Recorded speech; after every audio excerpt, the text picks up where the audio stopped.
Ladies and gentlemen, welcome to Agent Smith of July 3rd, Part 2, because my computer crashed. I got an old computer now. Not really. It's maybe 3 years old. Huh. It doesn't really crash often, but every now and again it does. It crashed just as a StarCraft match was happening, so Oof. we'll blame that. It's okay. I play on a second account whenever we're doing Agent Smith, so Yeah. it's more chill games.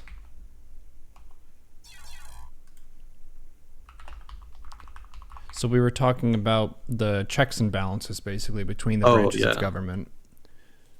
Yeah, checks and balances. Yeah, so the Supreme Court basically just makes sure that the laws and executive orders and whatnot are kosher constitutionally. If anything doesn't pass constitutional muster, they strike it down. And in so much as there are ambiguities about how the Constitution should be interpreted or about whether given laws are in keeping with it, they're the final arbiter. And that's their role as outlined in the, well, actually, it's not entirely their role as outlined in the Constitution. You know, the Constitution of the U.S. does not explicitly grant the Supreme Court the right to strike down laws. That was actually a power that they sort of declared for themselves 10 years after independence or so. But it's one that we've sort of incorporated into our checks and balances system. You know, nobody complains too much about it. Certainly nobody was complaining, well, not too many people were complaining about it when the courts were using it to ensure and fight for civil rights in the United States in the mid-20th century. So it's not as though it's not a useful tool. But certainly more recently, people are getting more upset about it. Yeah, oversight over the Supreme Court is not great.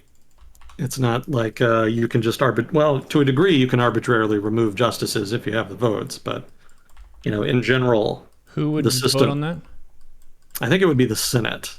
Technically, the Senate can impeach justices in the right circumstances, but that's, you know, they can impeach them in the same way that they can impeach the president, right? Which We saw doesn't how that panned necessarily out. get them out. Yeah. It's more about the votes at that point than it is about, you know, who did what or whether they actually did anything legal or illegal. But yeah, that's the gist of it. You know, judicial review is what that's called. You know.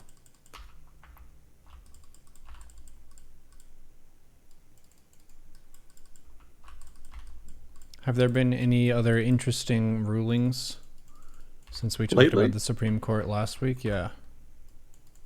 Yeah, they've been kind of pumping them out lately. I guess this is the time of year when they would normally do it. It just kind of sneaks up on me because most of the rest of the year they don't make the news. But yeah, they've been doing some more. I think they did one about Native American reservations recently. I think that had to do with, yeah, it had to do with that weird Oklahoma case. There was a case like 5 years ago, 6 years ago or so. I don't remember exactly, but basically, the Supreme Court kind of, well, as part of the argumentation of the case that was brought before the Supreme Court, they found that sort of, according to some of the treaties that the United States government had signed with some of the tribes, that actually reservation land in which Native American tribes had jurisdiction extended more broadly in Oklahoma than had originally been thought, to the point where actually the city of Tulsa, I think, technically fell within their jurisdiction. So that didn't mean that the Native American tribes controlled that territory. It just meant that if a Native American tribe member committed a crime there, then they were not supposed to be prosecuted in the state courts. They were supposed to be prosecuted in either tribal or federal court, depending on the circumstances. And so that case was controversial at the time. And I think this is a separate case they decided recently that effectively reversed the previous court's findings. So now the court has said that no, actually the jurisdiction of the tribe does not extend into this broader area that the original treaties suggested. And that itself was a controversial interpretation. It basically came down to what is the letter of the treaties that were signed, and how were the treaties interpreted in practice. In effect, they were sort of ignored. Basically, the U.S. government ignored them over a long period of time. And when that happens, even if it's not technically legally correct, it implicitly sets a legal precedent that courts will normally observe. And that's what kind of happened here. Basically, the court said that the implicit precedent that was set previously, even though it was not necessarily in keeping with the original treaties, still holds legal weight and should be observed. Hence, they've overturned the previous ruling. Talking about legal stuff again, which is kind of fraught territory for me, as somebody in the YouTube comments pointed out. Yes, I am speaking out of my depth here. I'm trying my best, but this is definitely not my area. If you have feedback for us in the YouTube comments or in the Twitch chat, he does read those too, and we're about learning here. We're not here to tell you how to think. So if we say something that's just straight up wrong, we welcome corrections. Fire away, captains.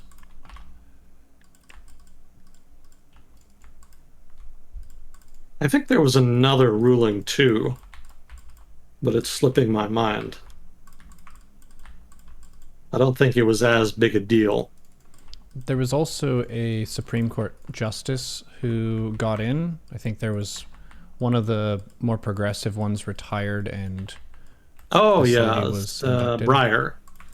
Breyer retired. Mm-hmm. And so he was replaced by Ketanji Jackson, I believe her name is. And it's not really going to shift the power balance, right? We talked before about the Supreme Court's not really politicized. Well, okay, maybe it is.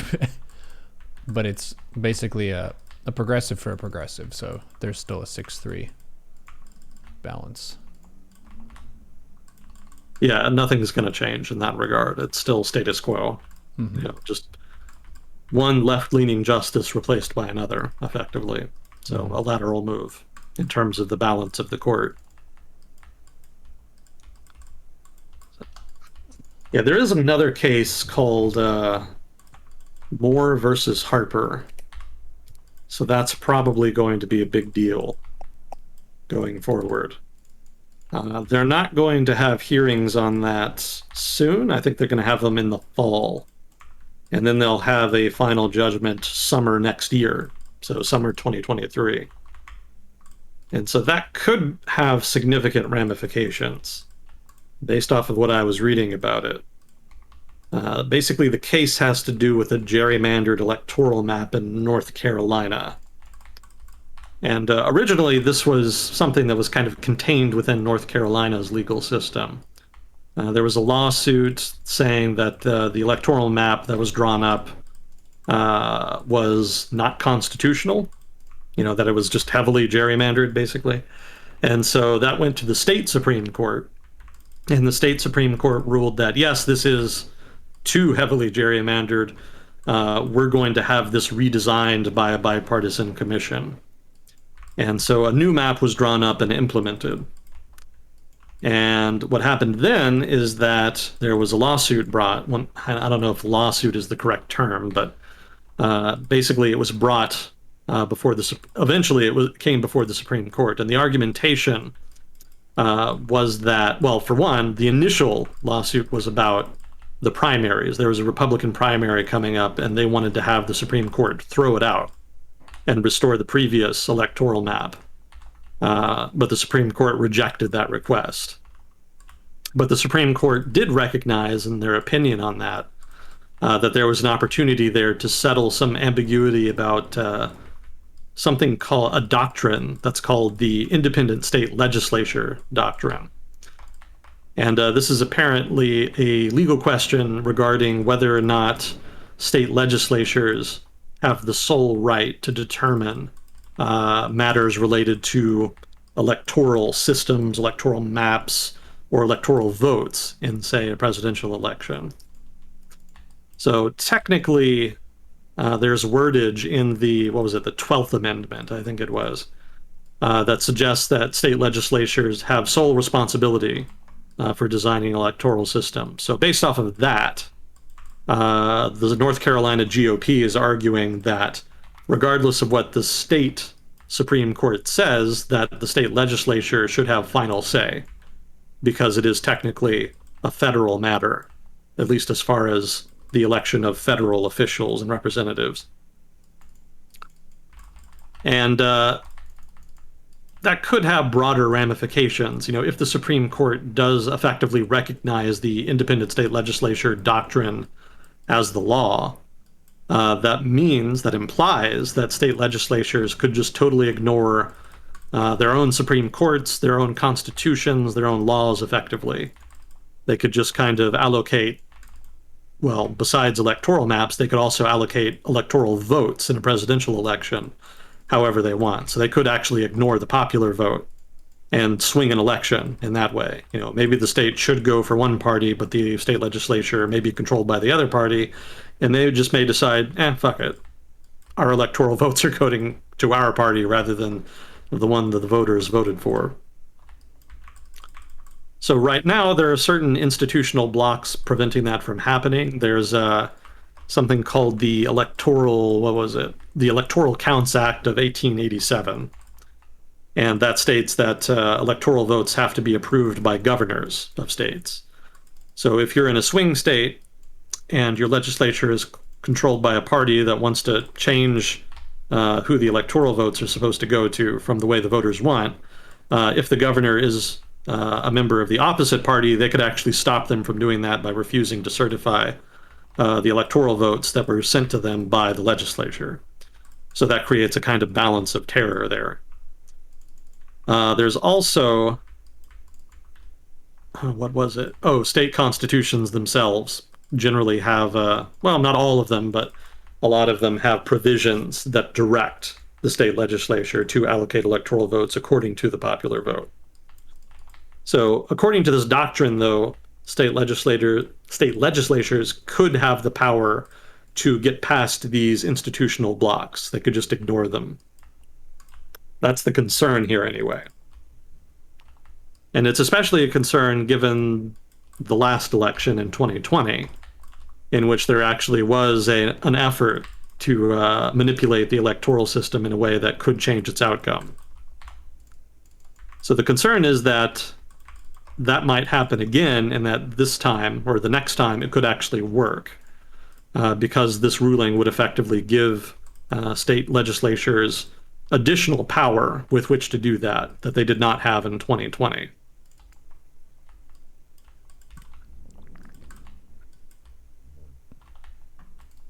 So keep an eye on that.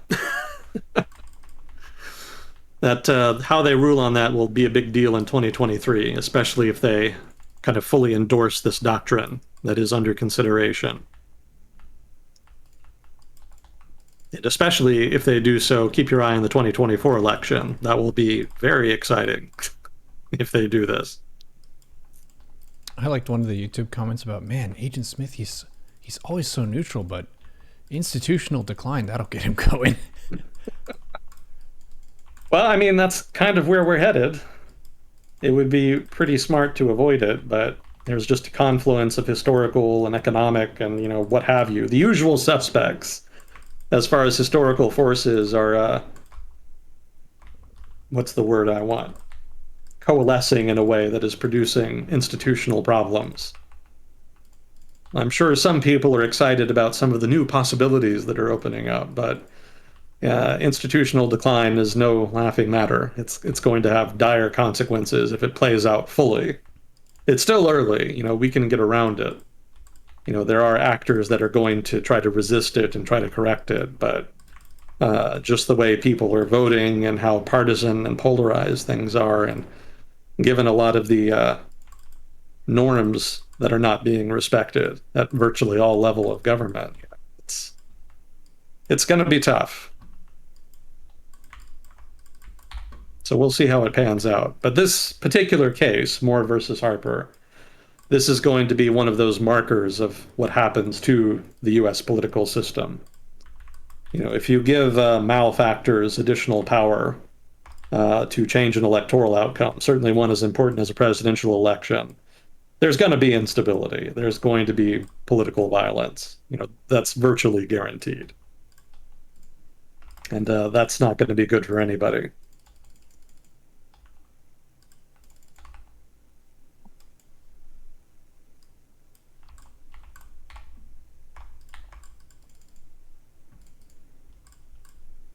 What else did we have? Was there anything else that caught your eye? Dagnip is saying there's a new ministry of something in Argentina. Yeah, Ministry of the Economy, Yeah. I think it was. Yeah, he stepped down. I believe it was. I don't think he was fired. I think he did resign, if I'm not mistaken. Yeah, I would not want to be Minister of the Economy in Argentina either right now. I don't blame him. It's quite the mess. What is it? It's like 50% inflation still? I don't think they fixed that yet. I'm going to look. I'm curious. Let's see. Rolling 12-month inflation rate ticked up in May to 60.7%. People in the US are upset that we have 8% inflation. In Argentina, it's 60. That's a lot. That's a lot, yeah. So that's a big problem. And global inflation is just making that worse. But the bigger problem, and I think the reason he ended up resigning, is that the Argentine government itself is deadlocked as far as what to actually do about the problem. I think it's the Peronist party that's in power right now, which is kind of sort of the left-wing party. That's actually something I wanted to ask Dagnip in my next email. I was going to ask him whether or not Peronism is really left-wing, because I kind of don't get the impression it really is, but it also has left-wing aspects, so maybe it kind of could be described as such. I would be interested in feedback on that. But anyway, the left-wing party, more or less, is in power right now. And normally they would advocate for more government spending, more welfare, etc. But that's also kind of part of the problem as far as what's driving some of the inflation, because there was a debt crisis and that devalued the currency. So restoring market confidence is going to be part of the solution here. But there's a lot of political resistance to cutting government spending and doing other things that would be necessary to restoring market confidence. And so there's a big debate within the party about do we continue to serve our constituents' desire for more and greater public services, or do we implement some really unpopular economic reforms here that could help redress some of the economic difficulties the country is facing? And there's not enough agreement as far as what to do within the party to allow any kind of real progress here. And my understanding is that that's what drove the minister of the economy out of office. He basically threw up his hands and said, fuck it. This isn't working. I'm out of here. I'm not going to be the scapegoat for this.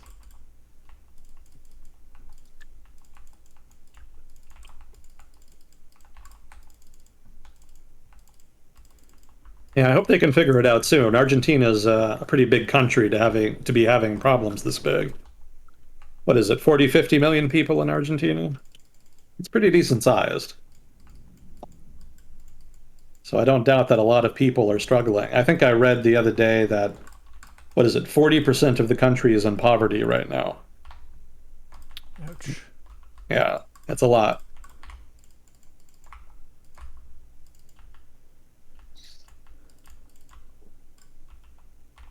Well, let's see, that's Argentina. We talked about Colombia. Brazil's election is still coming up. Bolsonaro is kind of making some gains there in the polls, so it's feasible that he could be reelected. That'll be exciting. He doesn't really get along. Yeah, he doesn't get along with too many people internationally, so there will certainly be no shortage of interesting headlines coming out of Brazil if he's reelected. And I don't speak Portuguese, but he's kind of like Trump in that he talks a really big game. So there are some people who love him, no doubt. Oh, yeah. His issue, though, is that he wasn't really able to improve the economy as much as people would have liked. But it's been doing a little better the past year. So he's been able to kind of recover some of that lost support, which is part of why he's kind of back in the running.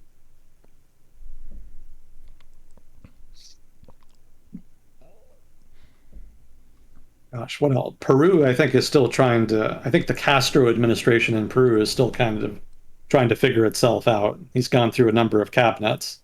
He hasn't been in the news lately, so I assume that's a good sign. Normally, when Peru's been in the news the past few years, it hasn't been for good reasons. But I doubt that he's been able to really implement too much of his agenda, given how resistant the legislature has been. And Chile is still working on their new constitution. It's a big project. Yeah. Yeah, they should be voting on that before too long. I think the vote is soon. How do you vote on it after it's written? Is it just to verify that it's good? Well, I mean, the Constitutional Convention designs it, and it's full of people who were voted in. Mm-hmm. But, part of the process is that the final product has to be presented to the public and has to pass a separate referendum in order for it to come into law, in order to come into force, I should say.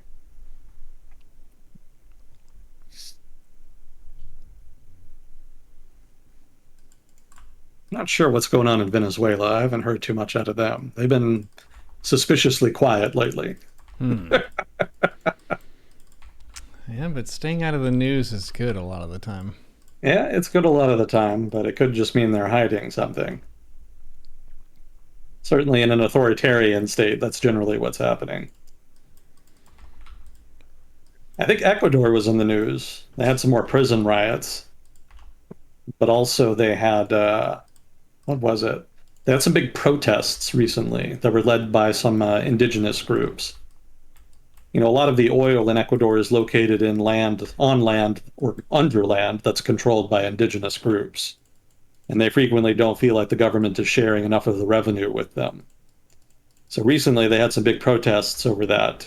Part of that was also driven just by inflation. The cost of living is going up. And so the issue of revenue sharing is particularly sensitive in that light. So that instigated some big protests. And I think something like half of Ecuador's oil production was hobbled as a result, which is quite a lot. Ecuador is one of the major oil producers in the world. It's not in the same league as like Saudi Arabia or even Venezuela back when it was producing a lot, but it's still a member of OPEC, if I'm not mistaken. And so when their oil production takes a hit, that does have an impact on global prices. And given how much they've been increasing recently, this is definitely not helpful in that regard. You would prefer to have those oil facilities pumping out oil, but as is, half of them are basically shut down on account of the protests, or were. The protests did end. The government made it, signed some kind of deal with the protesters, so presumably oil production will recover. But that certainly wasn't helpful to global inflation when those facilities were knocked out.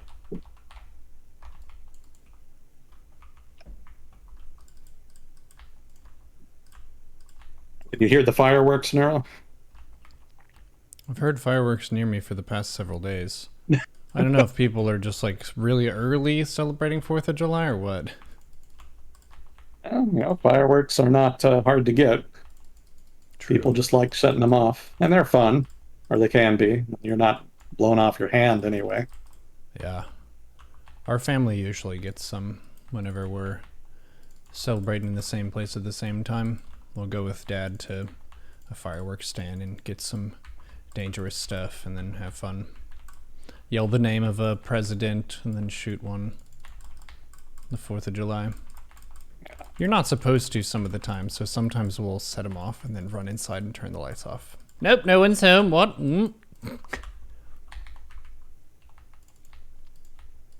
I've heard dogs aren't fans of fireworks, but it can be fun for the people. Oh, yeah. Let's see. We do have Sea of Whiskey on the questions, and I think we have some already. We could do that. Was there anything, before you dive into it, that has been an update in Ukraine lately? Or is it kind of still fighting over that same corridor? Yeah, they're still fighting. I think the Russians were able to make enough headway south of Severodonetsk that the Ukrainian army withdrew from Lysychansk. Hmm. So they were in danger of basically being cut off. So rather than be isolated like that, the UA pulled out. So the city will probably fall in short order if it hasn't already. Do you remember Snake Island? Is that the fuck you warship? Yes, Yes. same one and the same. It makes it So easy to remember when you have memories like that to yeah, do. yeah, exactly. Yeah, so the Russians have held that since the beginning of the war, but recently they withdrew from it. They say they did it as a goodwill gesture to What? Ukraine. Yeah, yeah, Come everybody is pretty on. skeptical of that. Yeah, the island has been getting pounded pretty consistently. The Ukrainians have hit it with ranged fires, missiles and artillery and whatnot.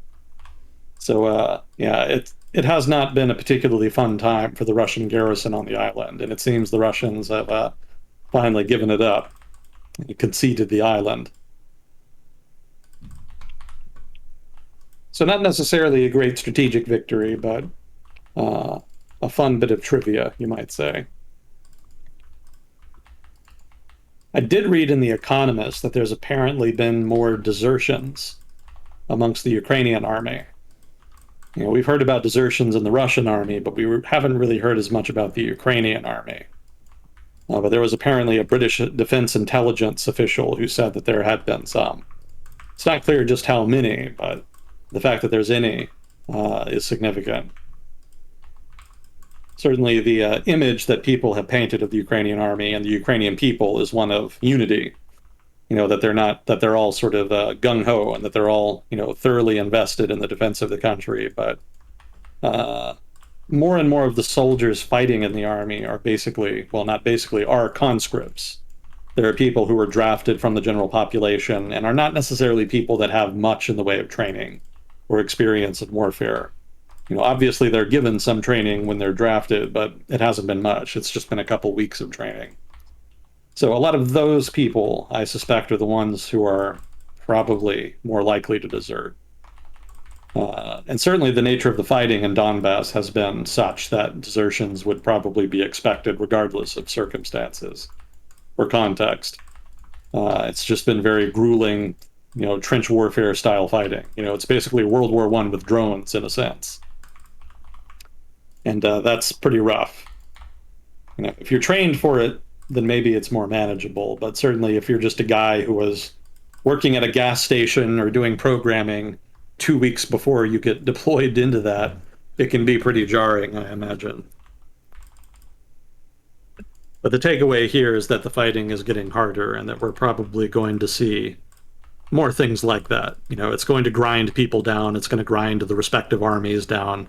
And you're going to see more people trying to get out, regardless.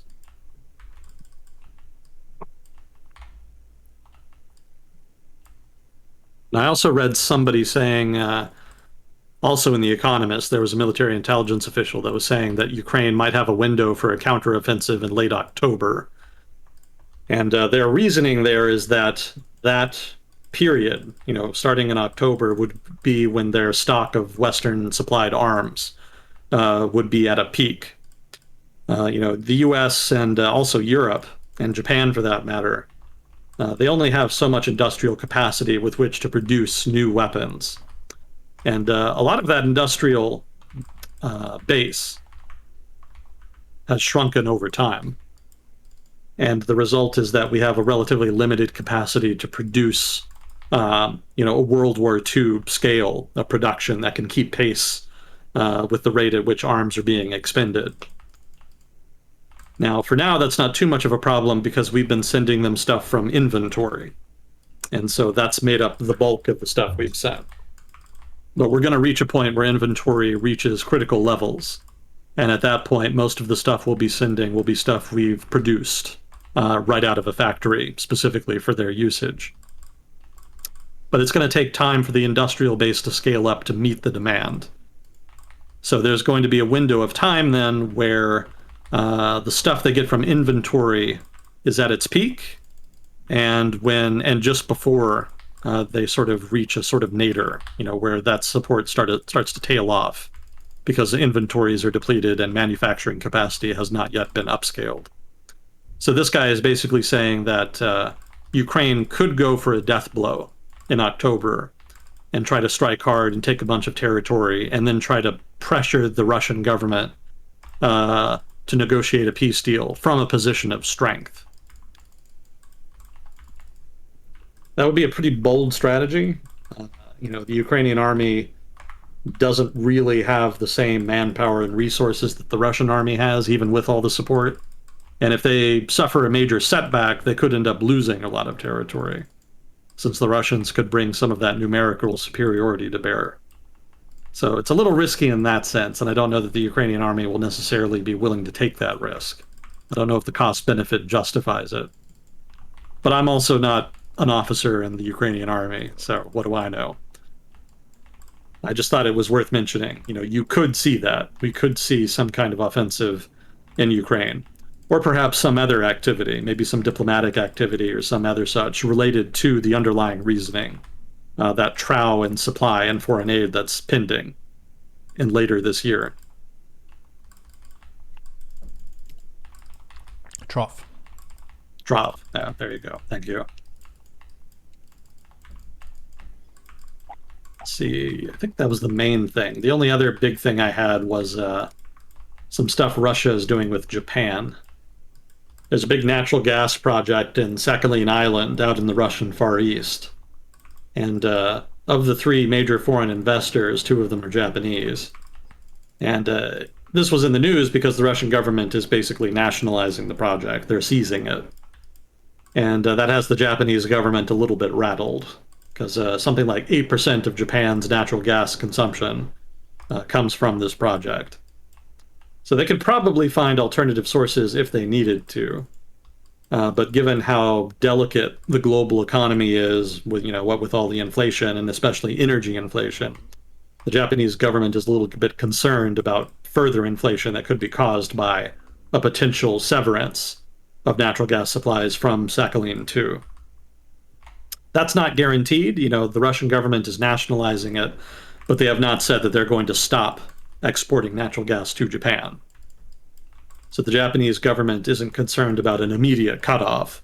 But this is a signal that the Russian government could do that if they wanted to, and I suspect that's the principal reason they've done it. It's a little bit of forceful diplomacy here.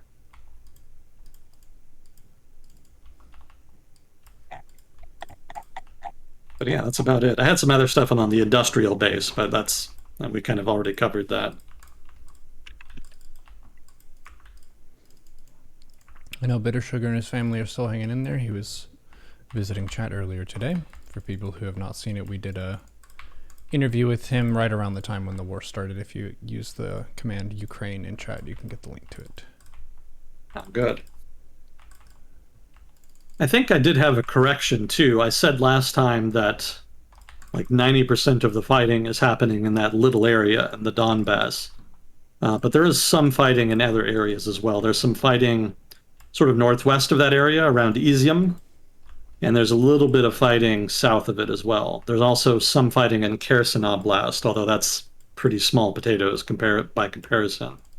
Some minor localized offensives by the Ukrainian army. They've been trying persistently over time, but the fighting is still pretty small. And then there was also some fighting north of Kharkiv. Somebody in chat in particular mentioned that. Yeah, there's basically fighting. Well, the fighting in north of Kharkiv centers around the Ukrainian army trying to push the Russian army out of artillery range of the city. Right now the Russian army is still close enough. The front line is still close enough that the Russian army can shell the city if they want to. So the Ukrainians are trying to get them out of artillery range so that the city can be safer.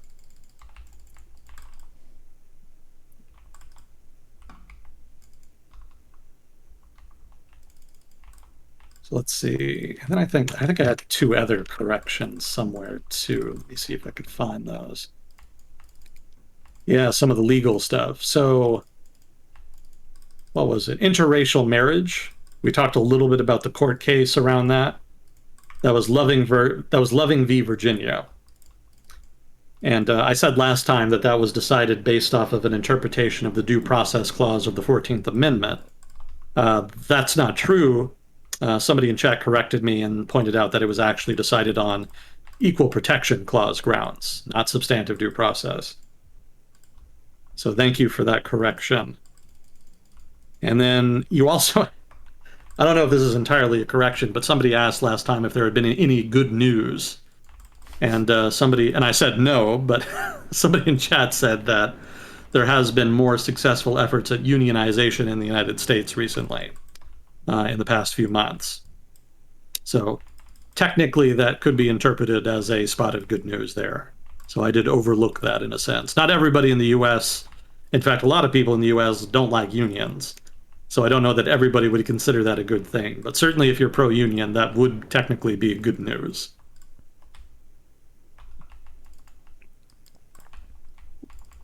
Today's stream is not sponsored by Amazon. No. No, Amazon, I think, is going to see more unionization of their facilities going forward. I think that's the big one. There was an Amazon warehouse in New York that successfully unionized, which I think is the first time that's happened. So that could serve as a model for other warehouses. And I think there was a Starbucks as well that successfully unionized. That's what I have in my notes anyway. So yeah, there's a little bit of headway there. But whether or not that can continue is going to depend in part on the economy. You know, a lot of the reason workers and labor in general has been able to get better pay, and you know, in part the reason they've been able to unionize more is because they have more leverage. Because labor right now is relatively scarce. You know, there's a lot of demand for labor owing to the economy's growth. But if inflation starts to bite and the economy goes into recession, a lot of that leverage is probably going to disappear. So at that point, we could start seeing a reversal there. I don't know how long that reversal would last. It could be that we rebound relatively quickly. That remains to be seen. But yeah, at least in the short term, there's going to be probably a few more months at least where labor will have it relatively good. Certainly compared to much of the past 10 years after the 2008 financial crisis. That was basically a lost decade, effectively. Okay, so let's see the questions. With regard to the area you pointed out where the bulk of the conflict is occurring in Ukraine, what is there that's worth fighting for? I think this was actually a question from last time. The main thing worth fighting for, from the perspective of the Russians, is pride. That's probably the leading resource they're pursuing at this point in Ukraine. Beyond that, as far as resources in the area, there's a lot of coal, which is not going to be as valuable going forward, but you know that has historically been a major coal-producing region. There's also a fair amount of steel production, especially in Mariupol, from what I've read. There's some shipbuilding facilities, I think, in Mariupol as well. And I think there's also been traditionally some heavy manufacturing there, specifically manufacturing of like aircraft engines and some other such things. I don't think a whole lot of that survived the disruption of 2014 or the end of the Cold War for that matter, but I think there was some of it that was still left. So some of that was probably, some of that is also probably still present to some degree. It's also a pretty productive agricultural region. You know, a good chunk of Ukraine is, not just Donbass, but the Black Earth region that runs through Ukraine and through much of Russia, you know, specifically southwestern Russia and then the southern part of Siberia. That's an enormously productive stretch of land. And a good chunk of that passes through Donbass. So in so much as that's worth taking, that's also an economic resource that could be worth having. So yeah, Black Earth, steel production, coal production, some manufacturing. I think those would be the main things that you can consider quote-unquote worth taking. You could also say the people, but I don't know that the people, I don't know that the human capital in the region is as good as it used to be. It used to have like a lot of, it used to have better education because the economy was much stronger, but after the Cold War and especially after 2014, it declined pretty significantly. So I suspect a lot of the better educated, better skilled workers probably have long since left the Donbass over the past 10 years, just so that they could enjoy better economic opportunities elsewhere.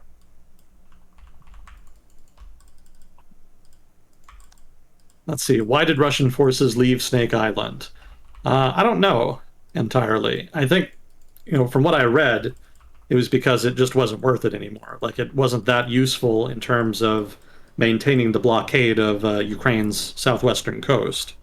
The Russian Navy can kind of do that by itself. And it wasn't necessarily that useful in maintaining, air superiority, given that anytime they tried to set up an air defense system, it would get blown up. That happened. I think that happened at least once, from what I remember. So yeah, it was too dangerous to really set up any significant assets on the island, and it wasn't useful as far as the blockade. So why keep it? It just wasn't that strategically valuable. And the Ukrainians, if they take it, will probably have similar problems. Like the Russians will be able to bombard it from afar if the Ukrainians try to set up any large garrison there or other kind of operation. So most likely, the island will be vacant going forward. It's just too difficult to hold on to it, and the things you can do with it if you do hold on to it don't really justify that cost. But it could be some other reason. I'm not a military expert on here. I'm just relaying what I've read from people who are. Let's see. There's a bit of an initiative going on to stop U.S. support for the war/genocide in Yemen. Let's see. Is Smith and Neuro informed on the subject, and can the initiative succeed? Also had a link omitted, as I can't attest to its safety. Yada yada. Children starving to death every day. Yeah, there was a big food shortage in Yemen. Specifically, that had to do, well, I mean, just in general. Yemen has been a very poor country for a while now, several decades. The oil production collapsed in the 90s, and there was never any other significant economic driver that emerged to replace it. And the country's institutions are terrible. The state is very weak to the point where Yemen is considered a failed state. So there's not much in the way of governance in Yemen. So all told, it's just a catastrophe, institutionally, politically, economically. So Yemen was already very poor and suffering before the Civil War. The Civil War just served to make things even worse. So yeah, there was already food shortages and food insecurity in Yemen in the early part of the war, but as the war went on, I think the port of Hudaydah, I'm probably mispronouncing that, but there was a major port on the west coast of Yemen that a lot of the food that went into the Houthi-occupied part of Yemen went to, and that was seized, or at least placed under siege by the Saudi-aligned Hadi government. And when that happened, that in particular created some pretty significant food problems in Yemen. I think since then, more food has been able to get in. There was some kind of deal around the port that was agreed to. But in general, there had still been a lot of issues as far as food insecurity. So the more recent thing, the initiative, so to speak, that I think he's talking about has to do with the ceasefire that was agreed more recently. Houthi forces and the Hadi, well, actually, it's not even the Hadi government. Hadi actually was forced to step down recently. I'm not sure who they replaced him with, or even if they've replaced him at all yet. But basically, the official Yemeni government, the internationally recognized Yemeni government in the south of the country, reached a ceasefire deal with the Houthi government in the north of the country. And there have been other ceasefires agreed, but all of them fell apart relatively quickly. But this one has actually held. And it's been holding for about a month now, thereabouts. It's probably the longest that a ceasefire has held in the conflict in Yemen since the conflict started, I believe. So that has people relatively optimistic that the conflict could be drawing towards some kind of conclusion. I don't know how true that is. I haven't been tracking it too closely. I haven't heard about any concerted effort by the parties involved to negotiate any kind of final peace deal. I did read that they continued they reached an agreement to continue the ceasefire for another month or a couple months or something. So that's good news in so much as it means there's going to be less suffering just from the fighting.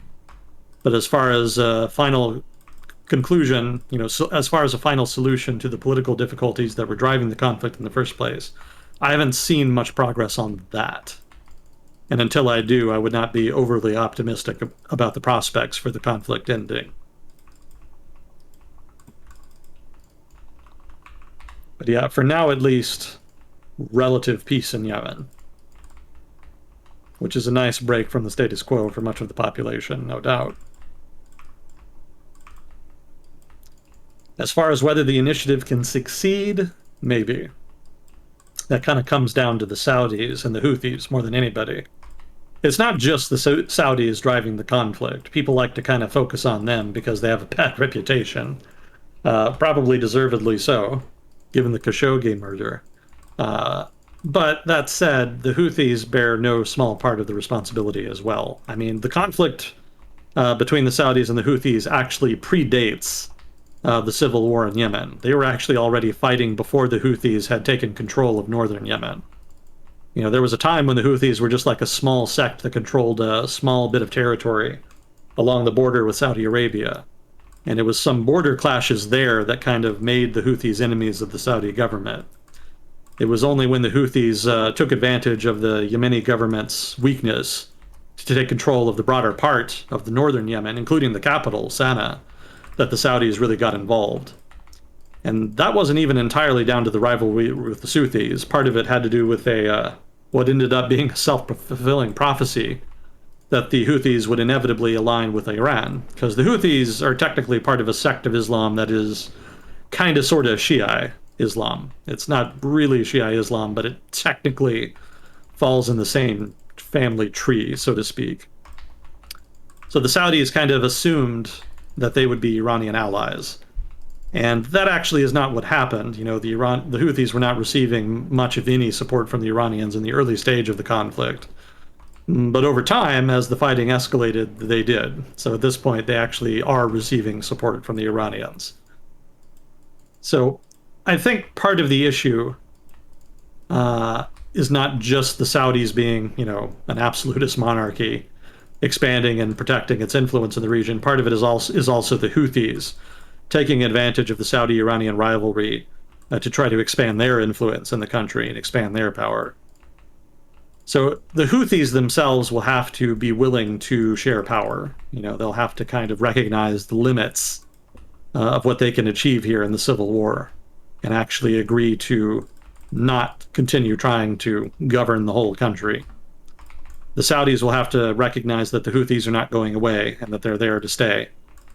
And also, and this kind of relates to another thing we might talk about later, there's been some rapprochement between the Saudis and the Iranians. There have been substantive talks between the two over the past year. And it's not entirely de-escalated things, but it is kind of putting them on that road. And given that it was partly fear of the Iranians that drove the Saudis into the Yemeni conflict in the first place, if there could be a substantive agreement between the Saudis and the Iranians on their respective roles in the region and on security in the region, that could ease Saudi fears and lead to them, well, push them to reach an agreement in Yemen.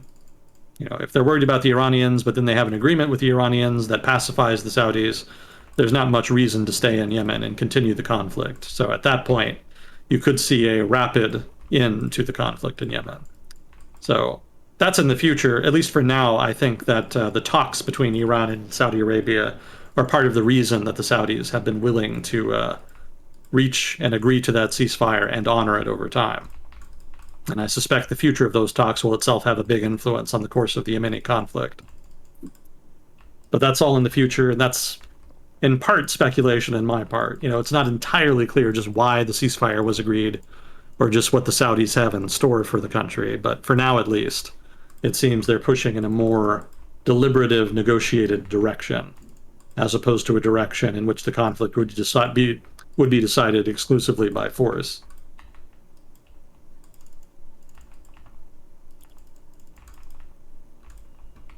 Let's see. Do you think if Trump was in power, Russia would have still invaded Ukraine? Yeah. I mean, well, maybe not. It depends.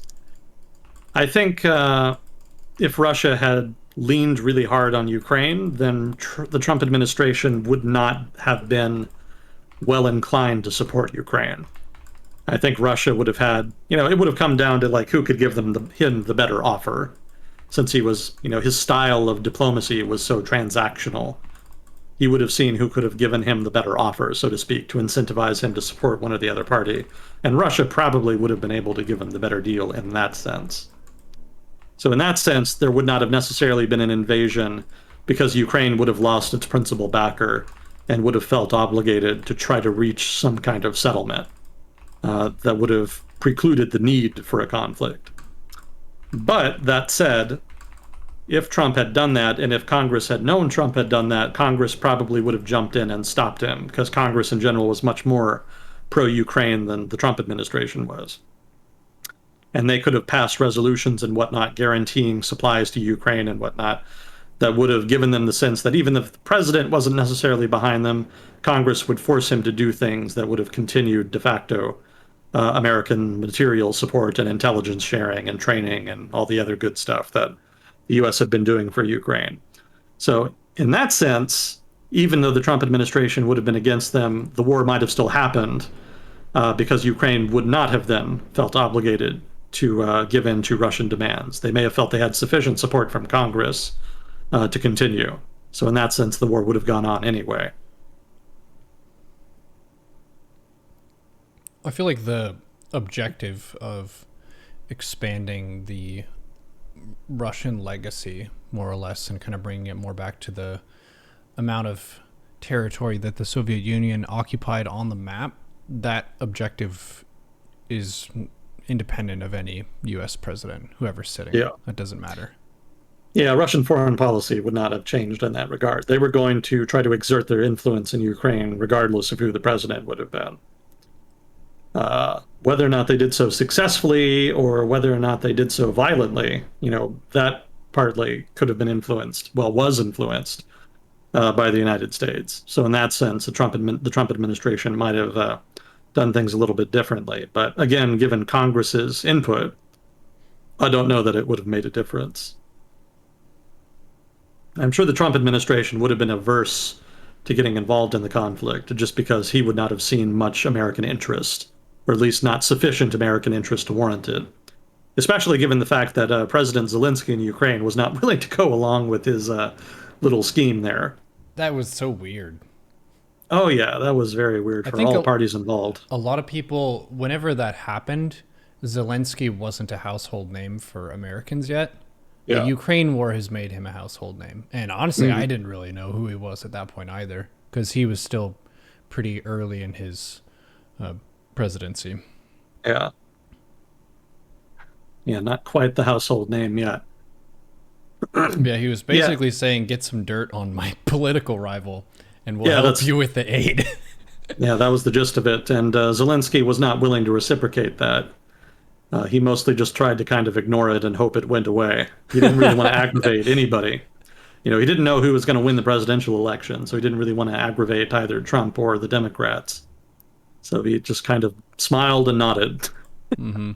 That was kind of the best he could do.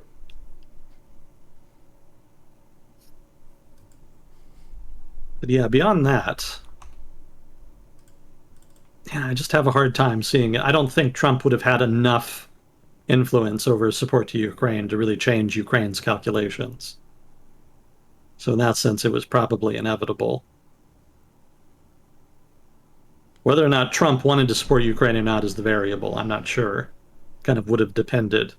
Probably not, I'm inclined to assume, just because of the Zelensky thing, and because he's kind of has a more America First perspective, and because Russia would probably co-opt him in some way. But I think Congress would have negated that. So I suspect it would not have made a difference for that reason. It's an impossible counterfactual, so we can kind of go back and forth on that. It's subject to considerable debate. Mm-hmm. But those are my thoughts on it anyway, for whatever that's worth. Let's see, I recently saw a video speaking on how the American and European relationship mirrors the Roman and Greek relationship. The Romans were guaranteeing order among the squabbling city-states, and today America is the security guarantee for Europe. Just curious what you think of the idea. I'm not super familiar with Roman governance in the Eastern Mediterranean, so I don't know how much I can comment on that. I'm not aware of the degree to which city-states and classical Greece, I guess it would have been. I'm not aware to the degree to which city-states there were autonomous. I guess you could make the case that certainly before the Romans came, that they fought with each other quite a bit, and that the Romans were able to establish a kind of, they were able to establish the Pax Romana there in order to ensure prosperity and peace for all. So yeah, there is a parallel there. But I think it's a different relationship. But I think the United States has a different relationship with Europe than the Romans had with the Greeks. Just because it's a much more voluntary relationship. Like, the Romans were not known for being super diplomatic in their foreign policy. They were not really about negotiations and concessions. They were more about stabbing dudes in the face until they submitted. Conquer the region. Establish rule. Yeah, that was very much the Roman style. They were quite proud of that and their ability to expand their empire in that way. So, yeah, I would not really consider the Greek membership, the Greek submission to Roman rule, to be voluntary. That was very much a conquest. The U.S. relationship with Europe is not really defined in that way. It's really much more of a voluntary thing. It's true that the United States was able to establish hegemony in Europe because of war, because of World War II, but we did not get involved in World War II to conquer Europe. That was not the objective. Certainly, we were hoping to exert influence in Europe. And certainly, we were able to leverage that influence into some enduring institutions, like the IMF, the World Bank, NATO, to a degree, the European Union. That's not an American institution, but it is one we helped create and one we encouraged in order to help preserve the kind of peace in Europe that we wanted. Peace in Europe was an American political foreign policy objective. So in so much as the European Union was conducive to that, we supported it. So yes, we were there because of the war, and the war put us in a position where we could exert influence, but we have not been averse to European states kind of going their own way and having their own policies. So in that sense, it's a much more volunteer relationship than the coercive relationship the Romans had with their territories. I'm sure if the United States had turned Western European states into puppet states, we would have had a much better relationship with France. France did a lot of antagonizing shit back during the Cold War that I'm sure successive U.S. governments would have been happy to do without. Antagonizing to whom? Huh? Antagonizing to whom? To the United States. Like what? The French, well, for one, the French left the NATO command, the military command. They didn't like some of the things the U.S. was doing, and they were butthurt about they were butthurt about the oil leak. Can't entirely blame them for that. There was a carrier or something, some warship, that had a major oil leak in a French port, and a lot of people in France were upset about that. But in general, the French were upset at Anglo-American domination of the Western Alliance in general. You know, that was just one of the straws that broke the camel's back, you might say. And so the French government pulled French military forces out of the NATO military command. They were still members of NATO, and it came out decades later that they actually had a secret agreement to make French forces a part of NATO again in the event of a war immediately. But as was, they threw this big hissy fit where they withdrew the forces to kind of make a political point. That was not all that bad in the grand scheme of things, but they also did other things like they started redeeming their dollars for gold. This was back during the, what was it? What was the system that was in play? The name escaped. I need to study more. It's been too long. No, it wasn't. The gold standard is what we had before this. And then after World War II, we had this new system in place that was kind of half gold standard, half dollar. Everybody based their currency on the dollar, and then the dollar itself was based on gold. It was tethered to gold.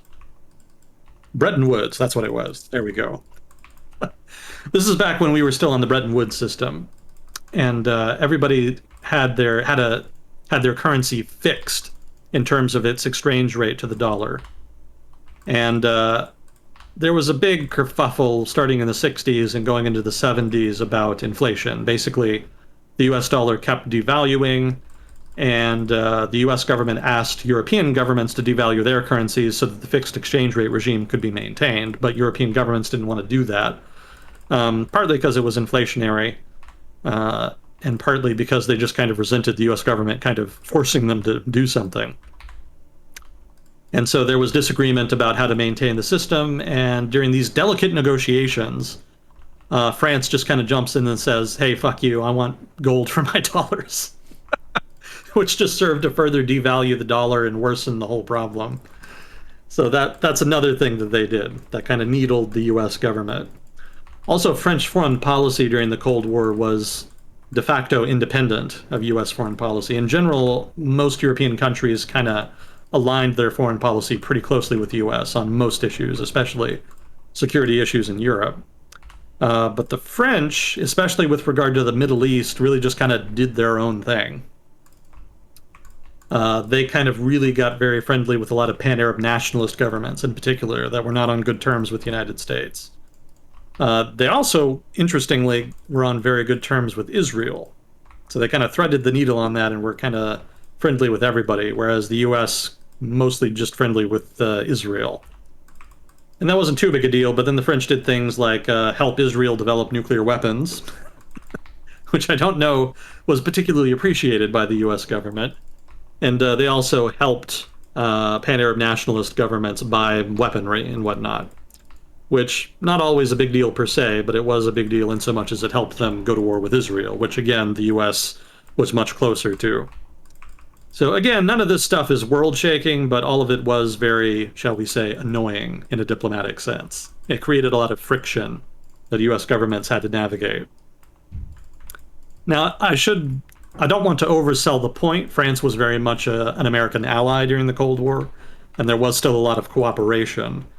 And in particular, the United States was quite happy to have France active in Africa, which at that time was still very much in the French sphere of influence.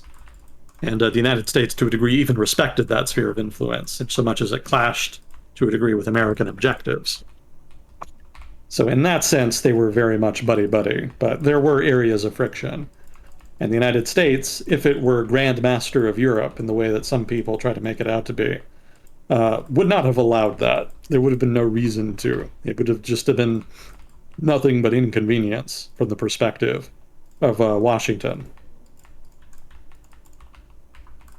So in that sense, I think that's just evidence, basically, that the Europeans have always had a much freer, much more discretionary power, you might say, in their relationship with the United States than, say, Greek city-states that were a part of the Roman Empire. I think that's the key difference there between them that I would highlight. Certainly, European states have only gotten more discretion and more independence in terms of their foreign policy vis-a-vis the United States since the end of the Cold War. You know, the Soviet Union was the main thing tying them to the United States. Afterwards, it was a little more ambiguous. You know, with the Ukraine war, it's definitely given the US an edge that they didn't have before. It's definitely given European states an incentive to hew closer to American foreign policy. But in the 30 years between the end of the Soviet Union and the Ukraine war, they were very much doing their own thing. The United States pressured Germany to give up on the Nord Stream pipeline, and they obviously basically just did it anyway. They didn't really care too much about American protestations. So, you know, they definitely had discretionary power, and I don't think you could say that of virtually any Roman satrapy or no, it's not satrapy, that's not vassal, I guess you could say. Roman provinces or vassals or whatnot would have had less discretion, relatively speaking. Although I guess that kind of gets into thorny territory too, because in the classical period, being a vassal was not the same as being a vassal in a more modern sense. You know, being a vassal back then meant you had to pay taxes, but that's about it. Like, there wasn't necessarily direct rule in a lot of cases. In some cases, there were governors that the Romans appointed, but in a lot of cases, they just kind of ruled through local elites. So being a vassal in that sense actually meant you still retained a lot of discretionary power. You just couldn't do foreign policy stuff, per se. Although I guess there probably were some cases where they could Anyway, it's just ambiguous. Like in the classical era, there was a limit to the degree to which an administration could govern a given territory in general, let alone administrate a large empire. And so that inherently meant that subjects of whatever variety had more discretion than they would in a modern sense, just because modern administrations have so much more reach. So that variable kind of complicates things a little bit. But if we ignore that technicality, yeah, I would argue Europeans have way more discretion than Roman subjects did.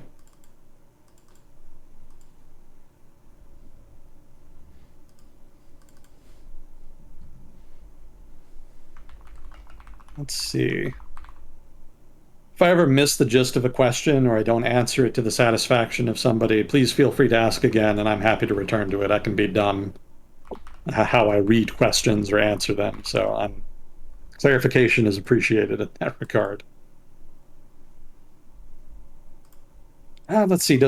Do I know or have an opinion on the purchasing of Japanese government bonds by the government itself?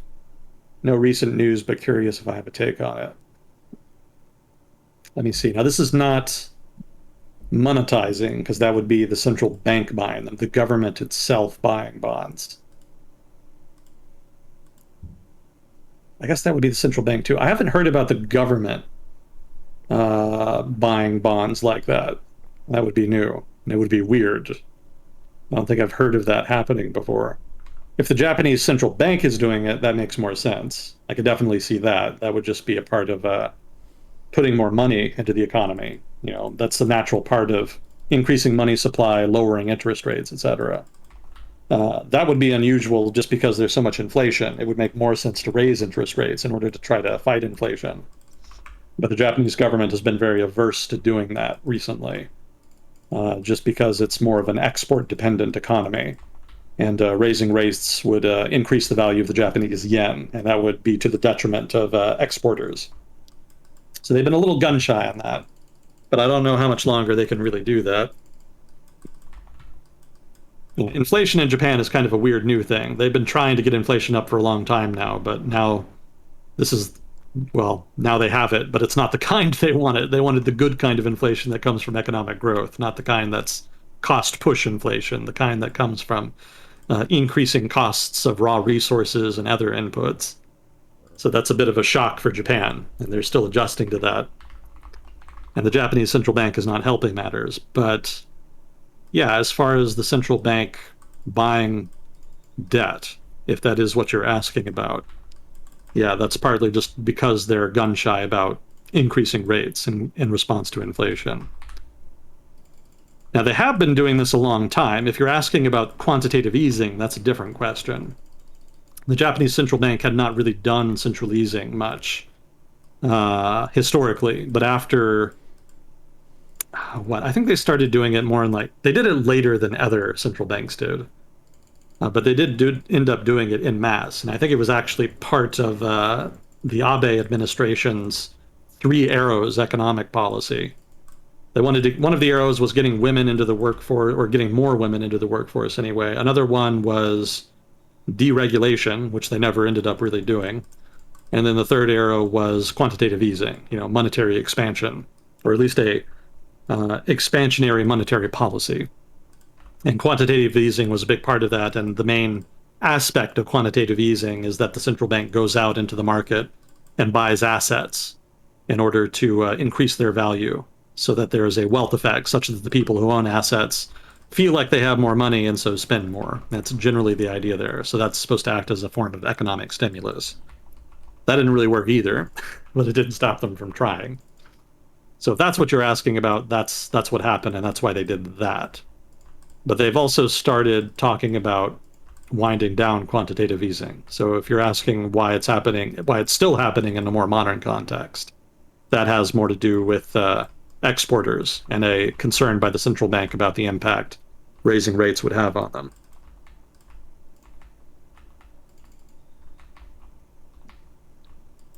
Let's see.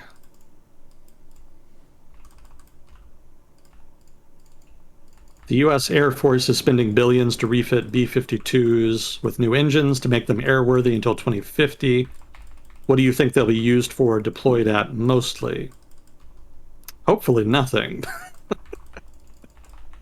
B-52s don't get used a whole lot. I think they use them some, like in Afghanistan, as stuff as a kind of floating platform for precision missiles and bombs and whatnot.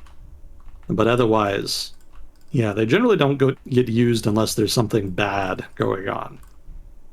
I think they use them to fire a couple of standoff missiles in like Serbia or something back in the 90s. Just little peripheral things here and there. But that's not really the main reason we keep them. The main reason we keep them is so we can have a long-range nuclear capability. That's part of the nuclear triad, right? We have intercontinental ballistic missiles, and then we have submarine-launched ballistic missiles, and then we have nukes launched from aircraft, specifically the B-52, or maybe the B-1, or maybe the B-2, or the B-20 soon. I guess that's the new bomber that they've been developing. I keep forgetting the technical name of it.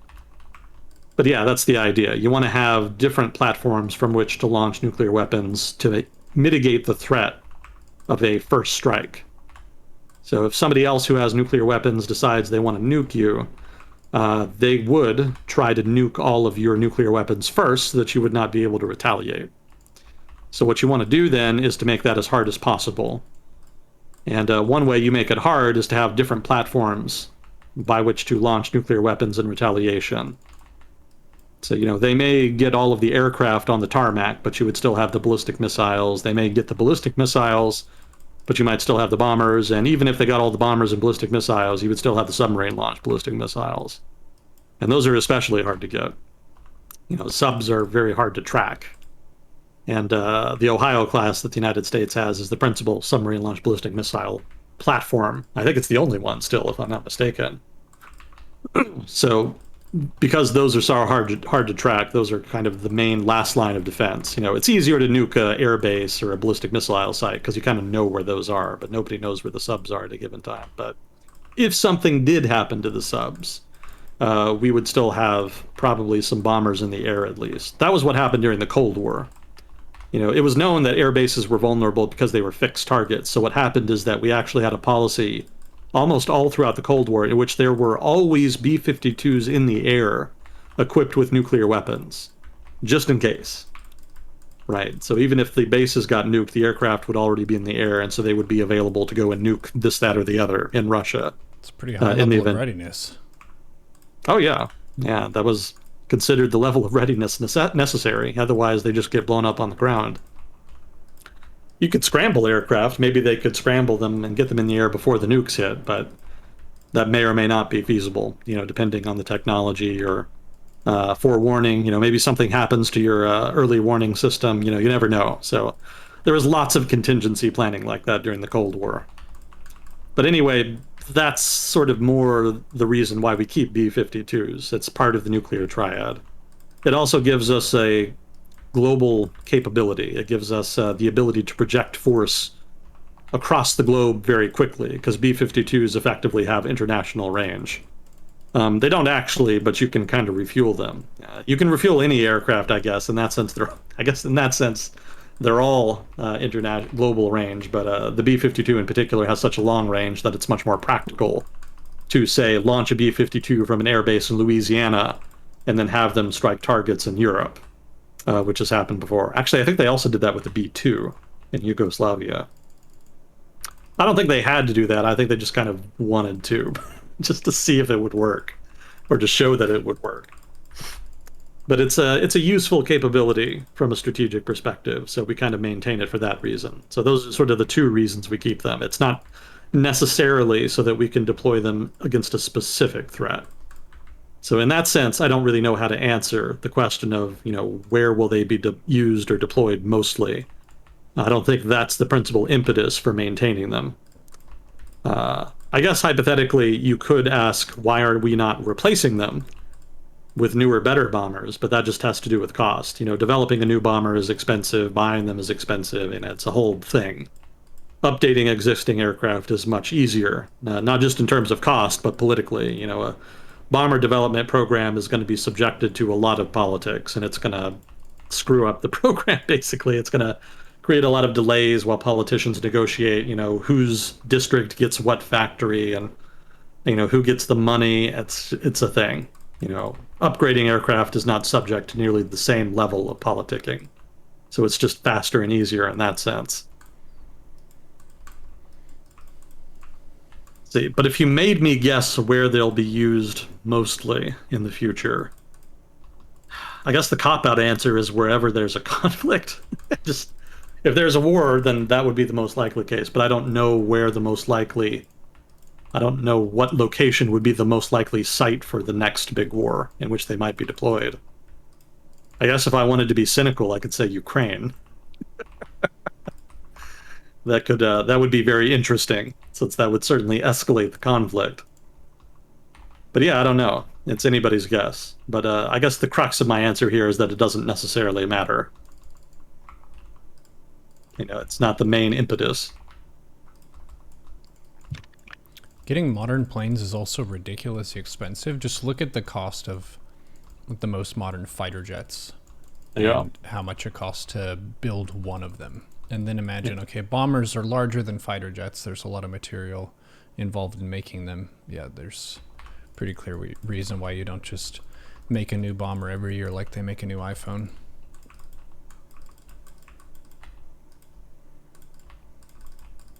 We doing okay on time? When did we start? Got about like 45 minutes left. Oh, okay. Yeah. Did we start at 7 last time? No. We did not. Okay. I don't think so. I thought we started at 7 o'clock recently, and so that kind of had me a little confused on the timing. I think we normally start at 8, but yeah. Yeah, it's been 8 mostly, but I thought there was an earlier start at some point. My mistake. It's probably just my memory misbehaving. Memory is not a very perfect thing. I think a lot of people get frustrated at their memory when one of the main functions of it is to intentionally dump some stuff that you don't think is pertinent to your survival, which isn't really the best for modern life, given that a lot of what we need to remember might not be considered important from a survival standpoint in a hunter-gatherer society. Mm-hmm. But if you don't remember that stuff, you're not going to pass your exam. Damn. Yeah, certainly the segment tests my memory. Well, what else did we want to get into here? That was all the questions we had for the moment. Could do NATO accession. There was some new developments on that. Sure. I've had a interesting bit of activity with the stream. There's actually a stream sniping group of people who have their own Discord server, and they've been visiting me. Yeah, basically like 6 days a week. And they usually abuse the pause feature by like pause on pause, pause on pause, just to make you upset. This group in particular has a hatred of gay people. That's their thing that they tend to focus on. A lot of times a new viewer will be like, oh my gosh, what's going on here? And it's like, we've been getting harassed for over a year at this point. This is part of how it goes. It's kind of like having hecklers at a comedy show, more or less. Yeah. Well, what a weird thing to be obsessed over. And what a weird way to manifest that upsetness. Yeah. We live in interesting times. Yeah. With new and unique ways to mess with people. Yeah, you'd like to think all the amazing technology would be put to good use, but unfortunately the human element underneath all of that new technology has not improved to nearly the same degree. We're still kind of stuck. Give monkeys a laser weapon and it's still a monkey. He's not going to get smarter and wiser just because the technology is impressive. They do use anonymity pretty well. That's one of the things that I've noticed is a factor in a lot of toxic online behaviors is you're not really responsible for what you say or do. Like, say, someone on TV, they have a lot more responsibility they have to manage when it comes to, okay, I said this thing now, and if I said something really bad, now I need to do damage control for that. And that's its own sort of project, which I think is a natural way of regulating people's behavior. But it's a group of people who are below the professional level, so they don't really have a reputation to lose. One of the cool things about The Boys TV show is how even though these characters are really powerful, they do still have to manage their image if they want to remain famous and that kind of a thing. Because your image in the public eye is basically irrespective of your strength score, physically speaking. Mm-hmm.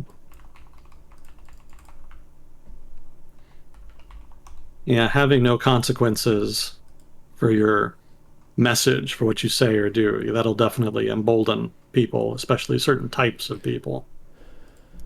That's the downside of anonymity on the internet.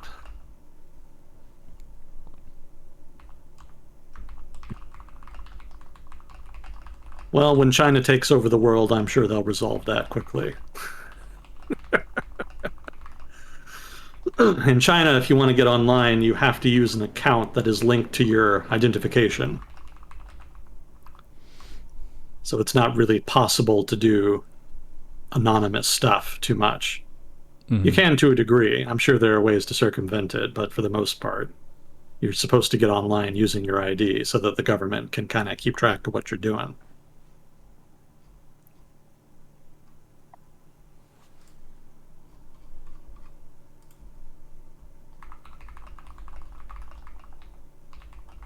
Well, I was going to mention Sweden and Finland. Obviously, their path to NATO membership was somewhat disrupted by Turkey, which had some objections based off of Turkey and Finland's respective foreign policies vis-a-vis the Kurdish issue in Turkey. So for those of you who are excited about NATO expansion, and I'm sure there are dozens of you, you'll be pleased to know that those differences have been smoothed over. The Turkish government was ameliorated and given sufficient concessions that they were willing to drop their resistance to Swedish and Finnish accession. So that process will now move forward unencumbered.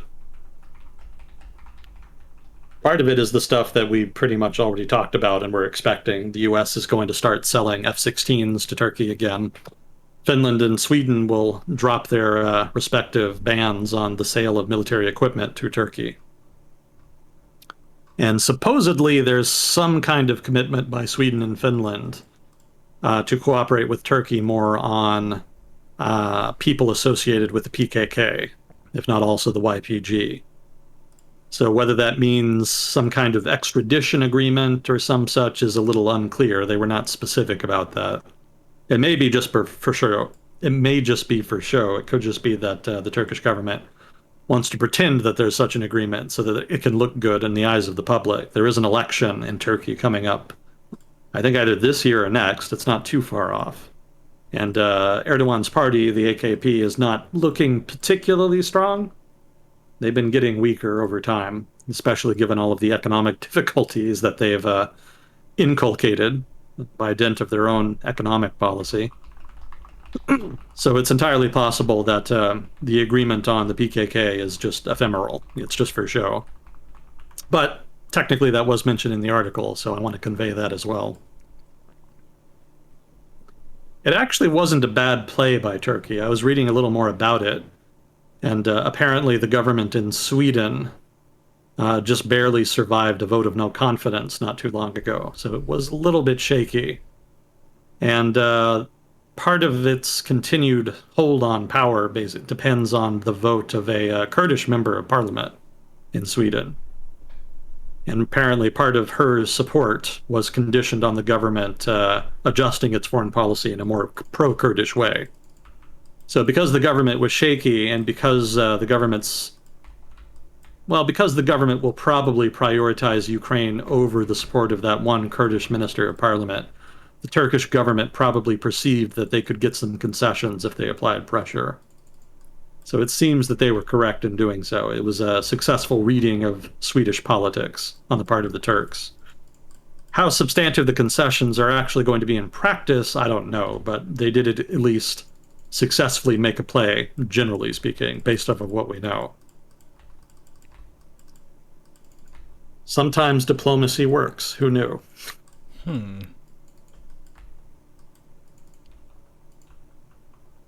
Let's see. I think that was all that was there. Yeah. So I think from what I read, Sweden and Finland are expected to join by the end of the year at least, sometime in the next couple of months. So that'll be pretty cool for you NATO fans out there. There's a viewer in chat who says Sweden has an election in 75 days, so they think that if they join, they won't stay. I'm not sure what the really? expected results of the election are, if there's a political swing. Well, I think it's the center-left in power right now. I think they won the previous election. And I think in general, the center-left has been the more skeptical party of NATO membership. So I imagine if there were a change of government, it would be more conservative, which I would think would be more pro-NATO. But even if the center-left won again, I don't know that they would necessarily change their policy just because they gained some seats, for example. I mean, the rationale for Sweden to get into NATO is not really political per se. It's more about Finland. You know, if Finland joins NATO, then Sweden is kind of just by itself. You know, before Sweden, well, right now, Sweden has a mutual defense agreement with Finland. And so they have that support at least. You know, they would work together in the event of a conflict. But if they lose Finland, and they're just totally surrounded by NATO, it doesn't really make a whole lot of strategic sense to stay out of NATO. It kind of would really incentivize them to join at that point. So I don't know that calculus doesn't really change, regardless of which government is in power in Sweden. But I'm not Swedish, and I don't follow Swedish politics particularly closely. So if this person, this commentator, has some information here on this, I'd certainly love to hear it. You know, I'm open to criticism on that in that sense.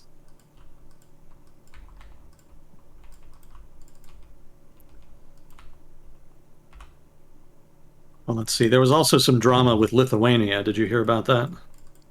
No. What happened? Well, European Union sanctions on Russia are such that there are certain goods that are not supposed to be transported even by rail, either to a European Union state or through a European Union state. And that's a problem for Russia because in order to transport goods to the Russian enclave in Kaliningrad, they have to move stuff through Lithuania. And Lithuania is a European Union member. So when Lithuania started enforcing the sanctions that had been implemented by the European Union, they actually had to stop the transit of certain goods from Russia to Kaliningrad. Now, that's a big deal for Russia because that means that they basically can't get stuff to Kaliningrad. And for Kaliningrad, it's a problem because it's going to make it harder to import stuff. You know, maybe you could import stuff from, because of the sanctions, there's certain stuff that's much harder or even impossible for Russians in Russia to import, but maybe you could get alternatives in Russia. But people in Kaliningrad can't even really do that because all of the stuff that they would otherwise get comes through European Union territory. And so that basically means they're just totally cut off, even from potential alternatives that Russia might otherwise be able to supply them. So the Russian government wasn't happy about that. They said that Lithuania was blockading Kaliningrad, which isn't true. There's still stuff that's allowed to come through. It just can't be stuff on the sanctions list.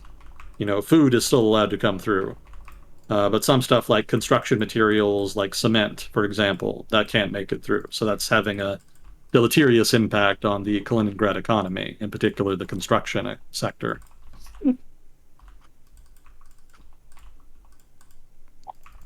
Oh, and Russia started curtailing natural gas exports to Europe. I saw that as well. I was kind of wondering when that might happen. It might not be on purpose. The Russians say they did it because a Canadian supplier of turbines was not able to send new ones to replace some older busted turbines in some of their plants. And so they say that because of that, they've had to cut down on the natural gas production. And they say that's why natural gas exports to Europe are down. But a lot of people don't really trust Russia at this point either. So some people were skeptical about the reasoning there. So it could be that the Russian government is just curtailing natural gas exports to pressure Europe in order to make the economies in Europe basically worse, to cause them to decline even more rapidly than they already are, owing to all of the inflation that's happening, and to cause a shortage of natural gas, which is itself an important input to a lot of manufacturing processes. And the hope is that public support in Europe for supporting the Ukrainians and the Ukrainian conflict will abate over time, or maybe even rapidly, depending. That's one idea anyway.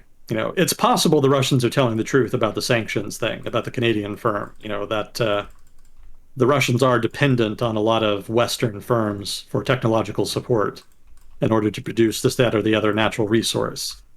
So it's not impossible, but it's just the timing that's suspicious.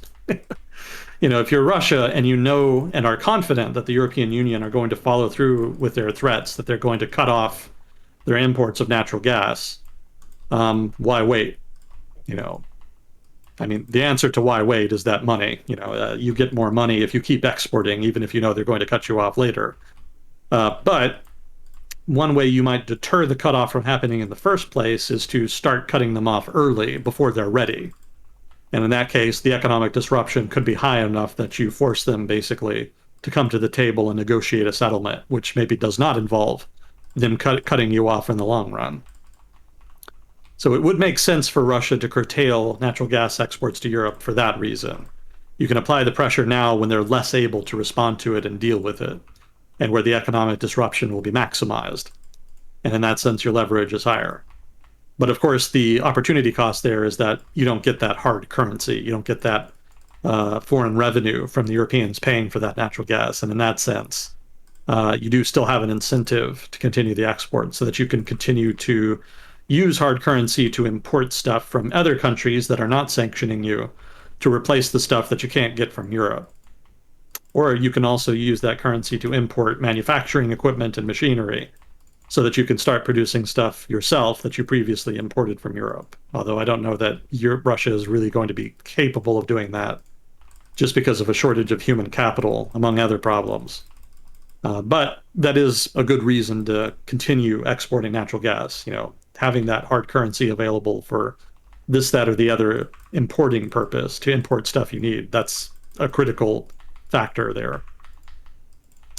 So basically, the long-winded point I'm trying to reach here is that I'm not entirely sure why the Russians have curtailed their natural gas exports to Europe, but regardless of why, it's definitely having an impact. Germany is having to start ration natural gas. And from what I remember reading about their contingency plans for exactly this potential eventuality, they're going to prioritize households first, especially during winter. It gets very cold there, and a lot of people need natural gas to heat their homes. So households will get the lion's share of natural gas probably if they have to ration it. But for now, that's not too big a problem because it's still summer, so most people are not using that much natural gas on a day-to-day basis. So for now, most of it is still going towards manufacturers. So in that sense, there hasn't necessarily been too much disruption. I think they're also going to try to store as much as they can as well, in so much as there's a surplus from manufacturing demand. That surplus will be stored for later use because obviously they think they may well need it and probably will. But once winter comes around, that's when there's going to be a crunch. That's when household demand is going to spike. And that's where the manufacturers are really going to get squeezed. So by then, they need to either have enough in storage to make it through winter, or they need to have some kind of arrangement by which they can get liquid natural gas internationally. Germany doesn't really have a lot of LNG terminal infrastructure available to import liquid natural gas off the international market. But Poland, I think, does have some. So Germany could try to import as much as they can through that avenue.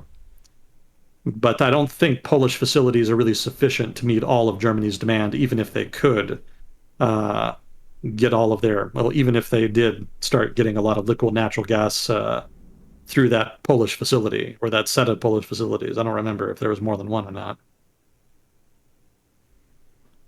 For So the the Germans, state of sorry? for the state of oil on Earth, there's basically enough oil and gas for everyone to have power and stuff, it's an issue of cost. So the cheapest place for Europe to get oil, at least recently, oil and gas was from Russia. Yeah. But if that market closes off, they have Poland. Can they buy it from further away, like from the U.S. or from South America?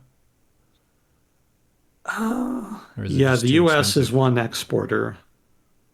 Who else exports natural gas? I want to say Korea does. Or no, actually, they're a net importer, so not Korea. Actually, I'm suddenly having trouble remember who exports natural gas. I want to say Algeria, among others. But yeah, there's a number of countries that do. So you can buy liquid natural gas from producers overseas and import it. But you need special terminals to do that, and they're expensive. And a lot of countries have not invested in them in Europe because they've become just so reliant on Russian natural gas. So they didn't really see the need. So the recent kerfuffle in Ukraine has caught Germany somewhat off balance in that sense. They really should have invested more in LNG terminals before so that they would not be as dependent on Russia. So as is, it's probably going to take a year or more, at least, to produce new LNG terminals in Germany. So in that time, between now, when they have this shortage in place, and the time when they can relieve that shortage with imports of LNG imported through German-built LNG facilities, they're going to be scrambling a bit. So they'll buy as much from Russia as they can. They'll try to encourage other producers that they have pipeline access to pipe in as much as they can. I think Algeria is the big one there. But in the meantime, they're going to be really dependent on also LNG imported through what facilities already exist. So I think that means Poland and the UK, I think, also has some. So they'll probably try to sign agreements with them to try to get more of their get more natural gas from those sources. Long story short, there's going to be a shortage of natural gas in Germany as the Russians curtail natural gas exports. Whether due to technical difficulties or because they're applying strategic pressure, either way, there's not going to be as much natural gas in Germany and other countries in Europe as there was before. So they have to make up that supply somehow, and it's going to take years before they're able to really fully do that, which means that the manufacturing sector is going to take a hit, most likely, and that the European economy, by extension, will take a hit. All of which is not going to dovetail very nicely with the global recession that was probably already going to happen anyway. So Europe is definitely going to get squeezed on that count.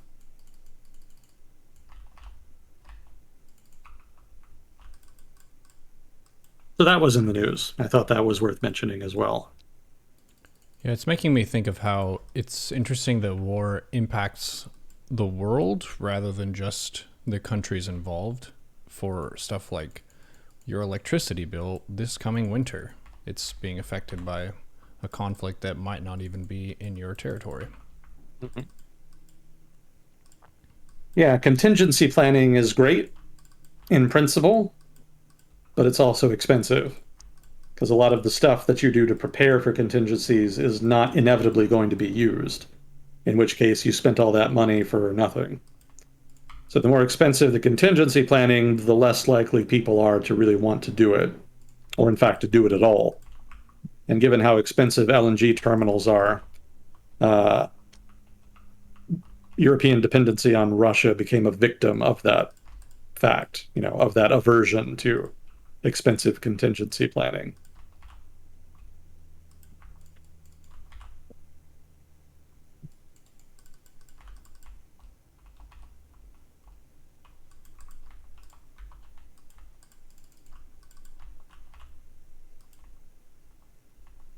Oh, what else is going on? When was the last time we talked about Ethiopia?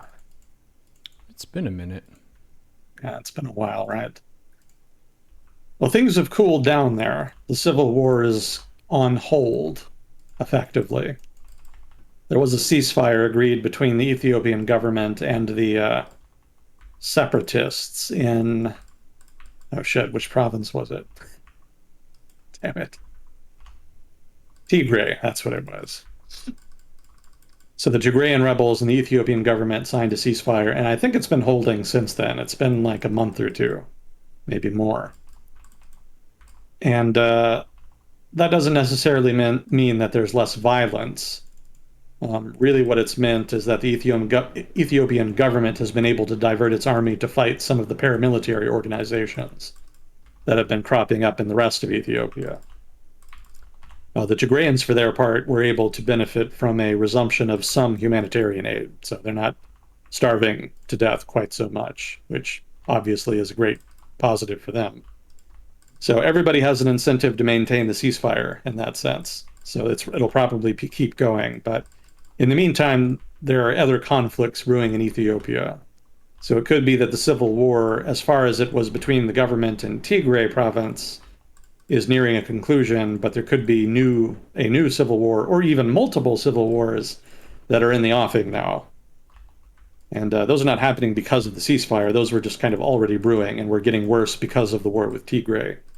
There are lots of ethno-nationalist militias for this, that, or the other ethnic group in Ethiopia, of which they have many, that were getting more violent and getting radicalized. And they've been increasingly targeting rival ethnicities, as well as the Ethiopian government itself, which has been taking up an increasing amount of national security resources in the country. I think more recently the focus has been on Amhara province, which is the province immediately south of Tigray. Earlier in the war with the Tigrays, with the Tigrayan rebels, Amharan militias had been a big part of the war effort for the government. But they also committed a number of atrocities, and they were also getting more autonomous because they were operating more or less de facto independently of the Ethiopian Army's command. And so now that the ceasefire has been signed, the government has been trying to roll back some of those Amhara militias in order to kind of reduce their power and discretion. It's been kind of a mixed bag thus far. They did arrest, I think, one of their big leaders, much to their chagrin, but I don't know that it's necessarily reduced the incidence of violence there.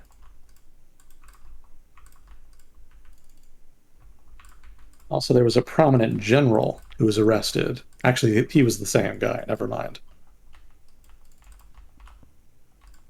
But yeah, that's an unfortunate downward trajectory there for Ethiopia. They were doing okay through the 90s and aughts, but the current president, President Abe, kind of got ambitious and was hoping he could modernize the country's political system and have it be less fractious. But he ended up making it more fractious, and now the country is splintering effectively. So we'll keep an eye on whether or not the Ethiopian government can kind of maintain its territorial integrity. It seems to be getting harder over time.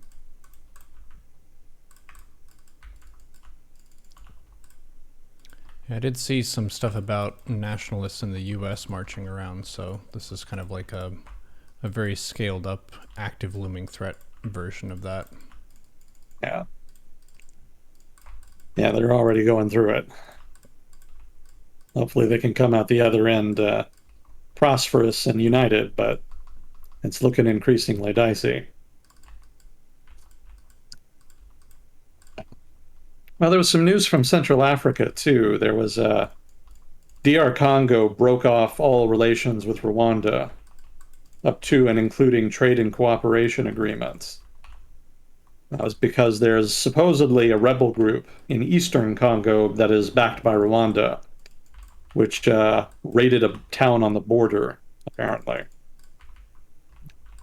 So that may not sound particularly newsworthy, but keep in mind, one of the largest conflicts of the past couple decades was a huge conflict in Central Africa, which killed something like 1 million people.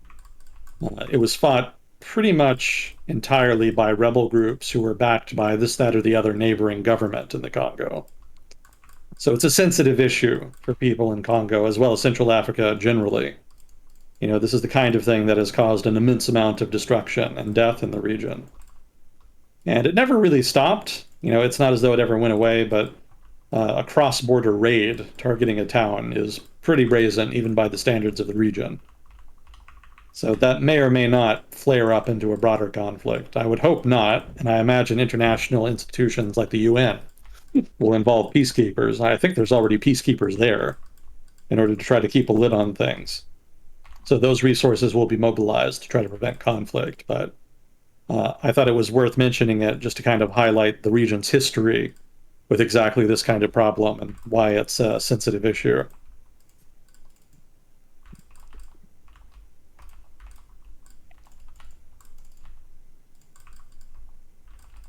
What else did we have? Well, there's a new institution that was created. You remember when we were talking about how China signed that deal with the Solomon Islands? Mm-hmm.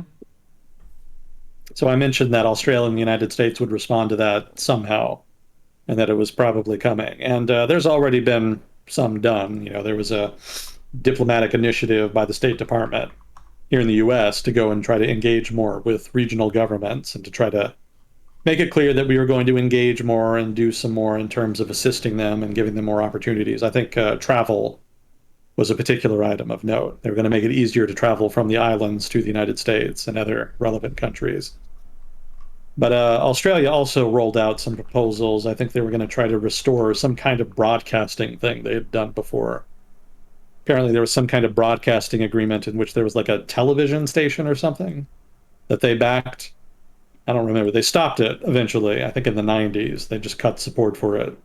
But apparently, there's been some demand amongst island nations in the region to try to bring that back. So Australia says they're going to try to do that, and they're going to do some other stuff. A lot of it was kind of promises more than tangible stuff. But part of the problem is that money was not really allocated to this. Oceania has not really been historically a big active zone for foreign policy. So I don't imagine that the relevant agencies have really received a lot of funding. So more likely they'll have to wait until the next budget. When the next budget is negotiated, they're probably going to give a lot more money to them, and then they'll be able to do a lot more stuff. But for now, they're a little shortchanged as far as their ability to actually proactively offer projects and loans and other sort of financial incentives to cooperate. But anyway, Australia and the US have been active, and then recently, the newest thing they did was to announce a new initiative, a new group, and they're calling it the Partners in the Blue Pacific, which is a weird name. I don't know why they called it that, but basically it's going to involve the US, the UK, Australia, New Zealand, and Japan. And this is a group that's going to coordinate with each other in an effort to engage more with island nations in Oceania. And they don't have a lot of particulars yet as far as what they want to do.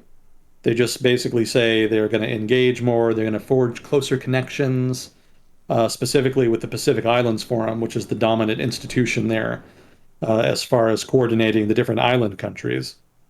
They're going to try to coordinate more as far as regulations, more regular. They used engagement a lot. It popped up a lot in the press release that they had. But other than that, not a lot of details. But presumably, this is going to be a new group through which these countries can try to resist Chinese influence in the region. And presumably, they're going to offer loans at some point. That seems to be the main mechanism by which they try to exert influence at this point. There's probably going to be loans. There's probably going to be some technical stuff that opens up trade and reduces, tension between regulations between different countries. Maybe not quite a free trade agreement per se, but maybe some mutual accreditation recognition. I already mentioned travel, just little things here and there that improve the economic conditions on the islands. Stuff that doesn't require too much politics, stuff that you can do relatively quickly. So that's also something to keep an eye on. For now, they don't have the money to do anything, so it's largely just going to be on paper. But in the future, you may hear about the quote unquote partners in the Blue Pacific reaching this, that, and the other deal with the Pacific Islands Forum in order to engage more and also implicitly to exclude China from the region as much as possible.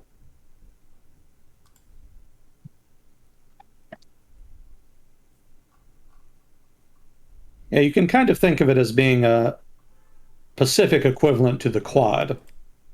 I'm sure everybody's heard about that at this point. The Quad is an informal group that includes the United States, Japan, Australia, and India. And that grouping is very much focused on the quote-unquote Indo-Pacific. But really, it's focused more on South Asia. India is definitely the principal focus of that grouping. So the Indian Ocean and South Asia is more what they're focused on, not so much the Pacific, certainly not the South Pacific. So the partners in the Blue Pacific, I have a hard time remembering that name. It's so weird. That grouping is going to be more focused, well, principally, if not solely focused on the South Pacific, if not also the broader Pacific. So that's going to be a rough equivalent to the Quad with a focus on a different part of the area, basically. Driving engagement sounds like social media lingo. We just Yeah, want it people to is. be That's the kind of thinking about language stuff. diplomats use when they don't have anything tangible that they can offer. Hmm. You know, we want to engage with you. We're going to do things that involve engagement in the future, but I don't really have the budget to do anything now, so consider this a kind of diplomatic IOU. Hmm. This is the best we can do for now. Thoughts and So, prayers. yeah, thoughts, diplomatic thoughts and prayers.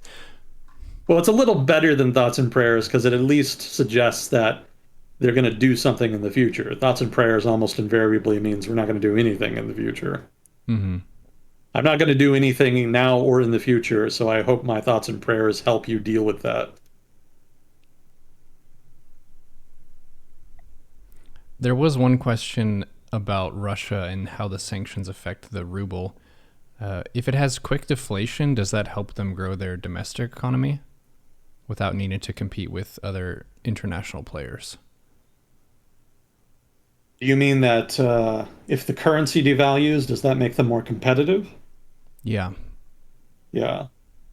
Um, yes, I guess it does. Yeah, technically having a currency devalue will make your exports more price competitive, so that should help you export more.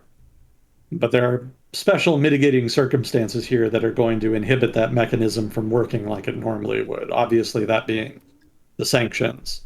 Also, the structure of Russia's economy does not really lend itself to exports. Obviously, they export a lot of natural resources. You know, they export palladium, nickel, natural gas, oil, you know, steel, all that kind of stuff. Uh, but people kind of buy that regardless. So having your currency devalue won't necessarily make you more competitive in those markets. Generally, what people focus on in terms of price competitiveness from a currency devaluation is manufacturing. You know, your manufacturing industry will be more competitive. More people will buy your manufactured goods than they will from other producers because they're cheaper. But the trouble with Russia's economy is that their manufacturing sector is not very good. You know, it's not very developed. It suffered a lot from the collapse of the Soviet Union and the decline of the machine tools industry, the decline of government investment.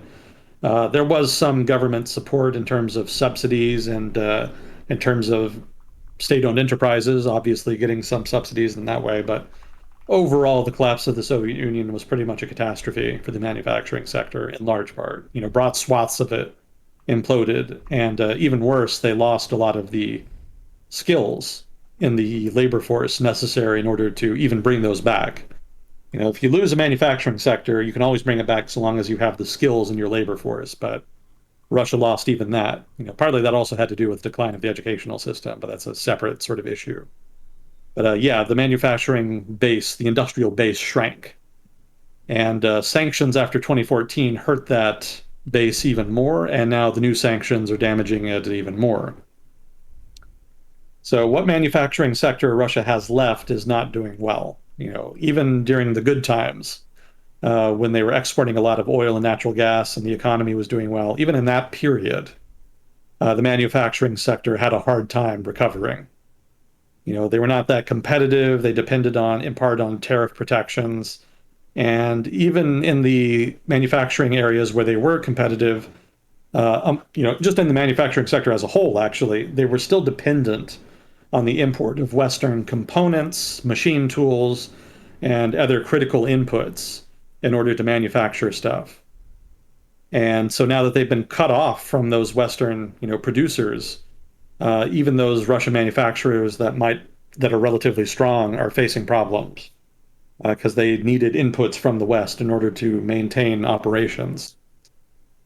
So even though the ruble has devalued and their exports are more competitive, the fact that their supply chains have just been mangled means that they're probably not going to be able to really benefit from that very much. So there may be some areas where they can benefit. I think fertilizers might be one. But the trouble with fertilizers is that there's so much uncertainty about whether or not sanctions will impact them that fertilizer prices have been going up anyway. And fertilizer production is itself subject to inflation in the energy market because fertilizers are produced using natural gas, and obviously natural gas is much more expensive now owing to global inflation, as well as all the problems with the Ukraine war. So I guess natural gas in Russia itself might be cheaper just because they've lost, that one of their major buyers and well, they haven't lost Europe as a buyer yet, but they're buying less anyway. That's the direction they're going in. Well, regardless, Russian fertilizers are probably the main example of a industry that could benefit from the ruble devaluing. That's the gist of it.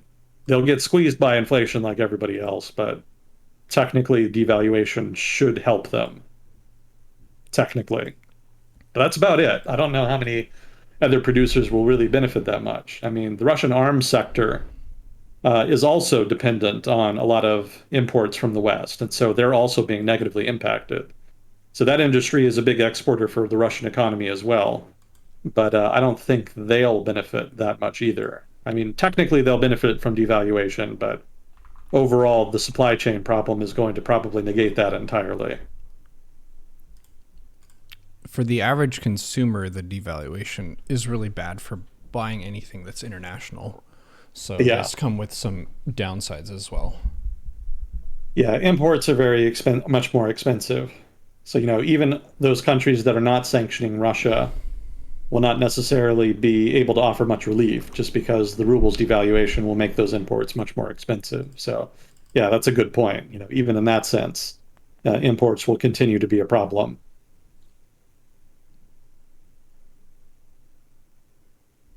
So, but yeah, in principle, devaluations help exports, but supply chain problems and sanctions and general inflation around the world are going to make it hard for Russia to really benefit from that. It'll probably negate the benefit entirely, I would argue.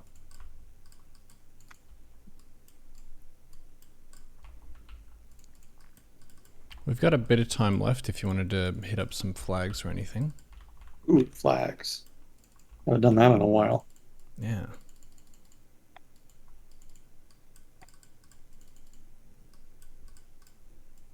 Well, I was scrolling to the flags and I saw somebody ask a question. That's not really a question, but he says he's curious to see if India and countries who have long imported Russian arms will strengthen ties with Western countries. They will, but not because of Ukraine. They don't really care about Ukraine much, if at all. Certainly not India. India will improve relations with the West, but they're going to do that because they were already doing that. They were already diversifying their arms purchases, diversifying their export markets. They were already interested in trying to kind of tighten relations with the West. Partly just so they wouldn't be overly reliant on Russia, but also just in general so that they would have more partners with which to deal with China. China's kind of their big security concern. And Russia's not really going to be all that interested in going to the mat with China, most likely. If there was some kind of clash or war or something between China and India, Russia would sit that out. They're not going to be interested in getting involved. So it kind of behooves India then to try to reach out to other partners who probably would be willing to help them out. And to a degree, the United States already has. During some of the border clashes back in 2020, the US shared intelligence with India in order to try to help them out. So little things like that and little things like that kind of incentivize closer cooperation. So I would expect that to happen, in India's case anyway, if not also in other cases. It just makes good strategic sense.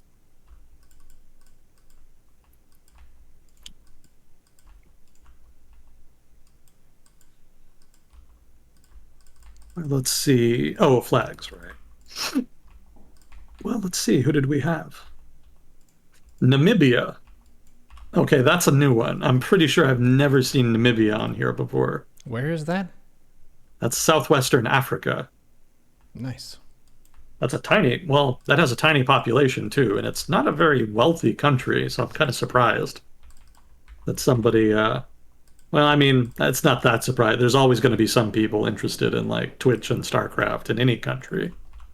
But what are the odds? It seems unusual. So hello to Mr. Namibia.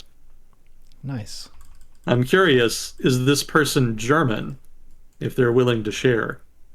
Because I know there's still some Germans left in Namibia. It was originally a German colony. I have to think probably they're African. They just said hi in chat. I'm from Namibia. Oh, cool. Welcome. Yeah, welcome. You, sir, are a rare find. We do not get very many Namibians on here. Yeah, it's not a top 4 for the viewership for me. No. No, it's not. Yeah, the last thing I remember reading about Namibia was that there was some weird thing the German government was doing with them. There was some kind of reparations package the German government was negotiating. They've been negotiating it a while, but there was some kind of breakthrough or something. I don't remember. I don't think people in Namibia were happy with it. I think they kind of wanted something more. The German government has been pretty cagey about it for a long time. They didn't want to set a precedent by which they would owe money, to other countries they've colonized. That's kind of a common theme amongst countries that have colonized in the past. They don't like setting legal precedents that might be more expensive later on.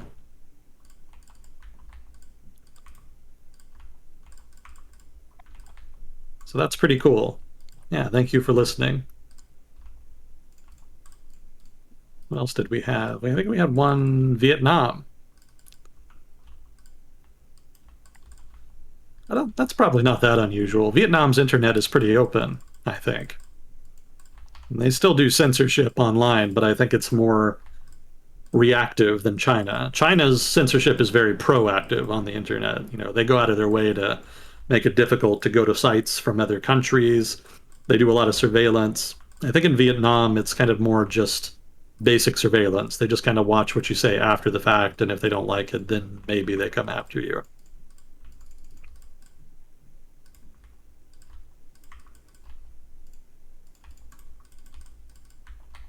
I don't know that it's that surprising that Namibian road signs would be in English, because it actually was an English colony after it was a German colony.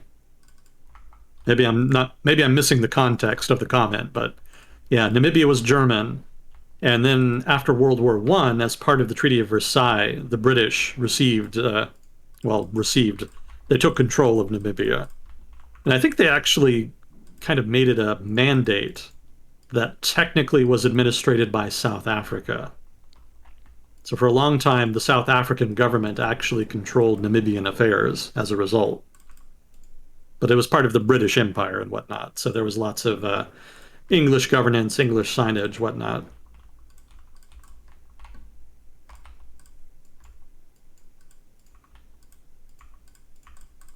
Let's see, there's one. Oh, Uruguay. I always mix up Uruguay's flag with Greece's flag. That's my mistake. I should know them better by now. I bet you would do better than me and most of chat in a guessing game of what flag is this. That sounds kind of fun. Maybe we'll do a challenge week and see what you score. That would be fun, but I probably wouldn't do all that well. Some of these just look really similar, and the nuances are just too fine. Is that really your fault, or is it the flag designer's fault? It's the flag designer's fault. It's all them. How dare they?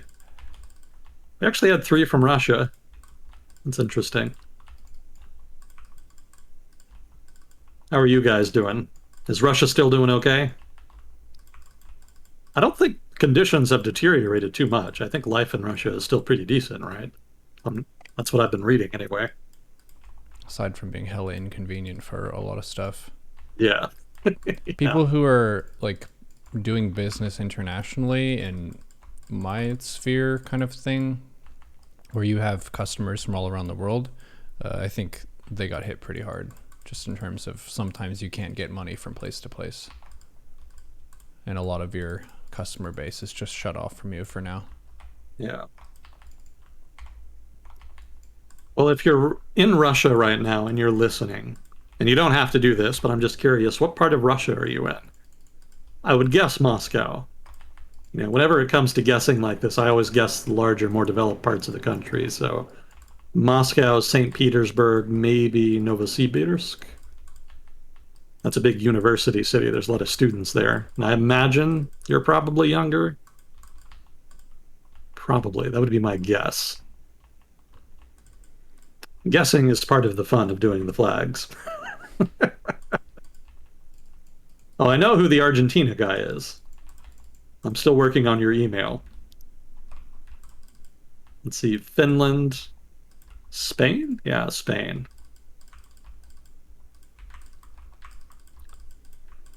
Bolivia. The plurinational state of Bolivia. I hadn't seen the full title before. What does that mean, plurinational? It's like multiple nations within the same country.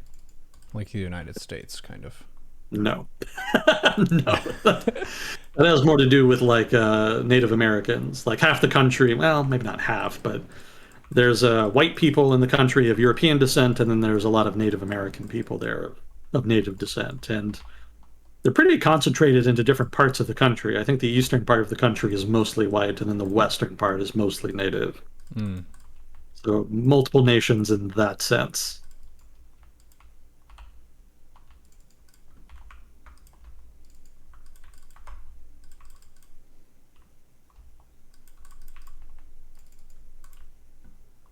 That's oh, there's Poland. Okay, so if you're the Polish guy or the guy living in Poland, you could just be an expat or something, but I'm going to assume you're Polish. So if you're the Polish guy listening right now or gal, what do you think about the abortion law in Poland? Because abortion is a big issue in the United States right now, so people here haven't been paying as much attention to abortion, in other places. So I was curious, like, how's that been working out? For What's your people, impression of that? for people out of the loop, what is their law? They banned it, like completely. It's a very strict law. Oh, they banned it just anywhere, not just in certain regions, like in the Yeah, it's U.S. a national ban. Oh, Yeah, they went all out. It was kind of a conservative nationalist issue. hmm. I don't even think most of the country even really wanted it. Certainly there was a lot of people, regardless, that did not want a national ban, and so there was a lot of upset about it. But they went ahead with it anyway. They were able to delay them, but they weren't able to stop them in the end. So eventually the ban went through. There's been no shortage of consternation amongst the pro-choice crowd in Poland ever since. But there's been a lot of other stuff happening in Europe over the past 6 months, so the abortion ban in Poland kind of fell under the radar.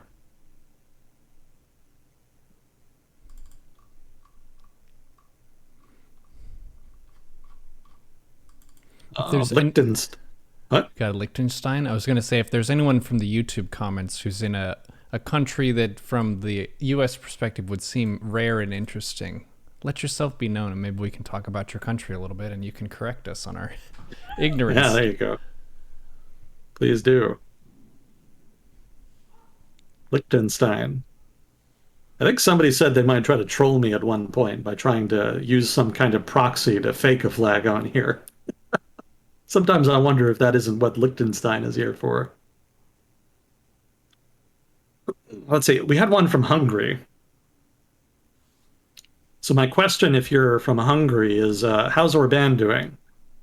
Because a lot of people were saying he might lose the last election, but then he ended up winning, and so now he just really seems to be a permanent feature in Hungarian politics. So what's the reading on that?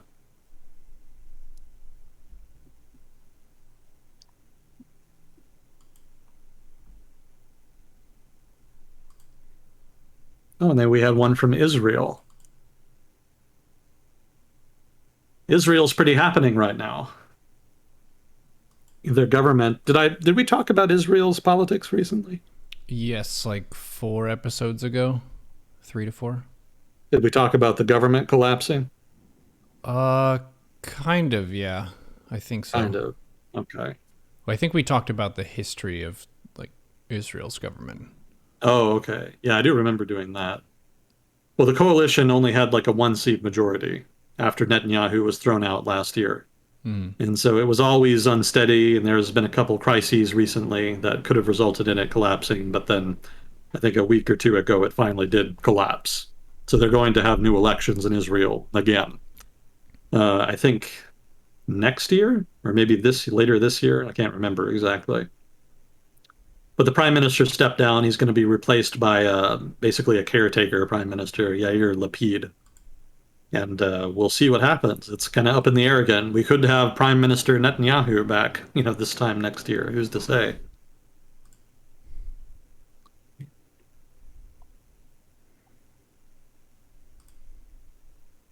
Oh gosh, 3 from Germany. I guess if you're German listening, my question to you would be, how much has the natural gas shortage impacted you and the economy where you live? Has it been a problem? Has it been noticeable, or is it not too big a deal yet?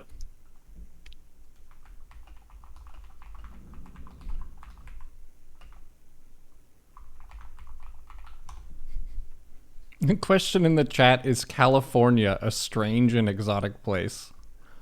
Actually, it kind of is, honestly. To Texans, yes. Oh, to Texans specifically. Oh, okay. No, I'm adding that.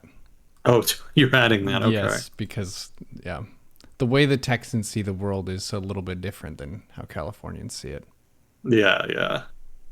Yeah, very much so. I think I was talking to Moss recently about that, about how Texans see people from New York. Yeah, Texans see people from California as being, well, not necessarily people. I think people are kind of just treated as individuals, but California in general is seen as being just sort of this liberal bastion in Texas. And of course, that's a negative thing here. A lot of people are conservative in Texas. So that doesn't sit well. Everything wrong with liberalism is what's wrong with California, basically, is how people in Texas kind of view it.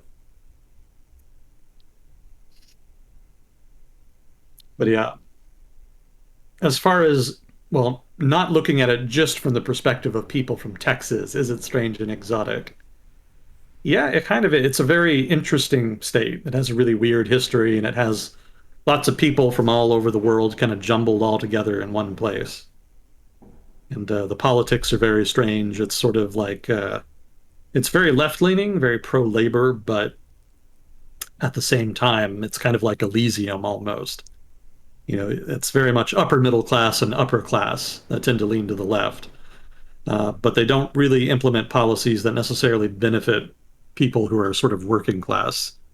There's definitely a lot of the stuff that they do that's pro-labor, but the housing crisis, for example, is largely a result of mismanagement by the upper middle class at a local level.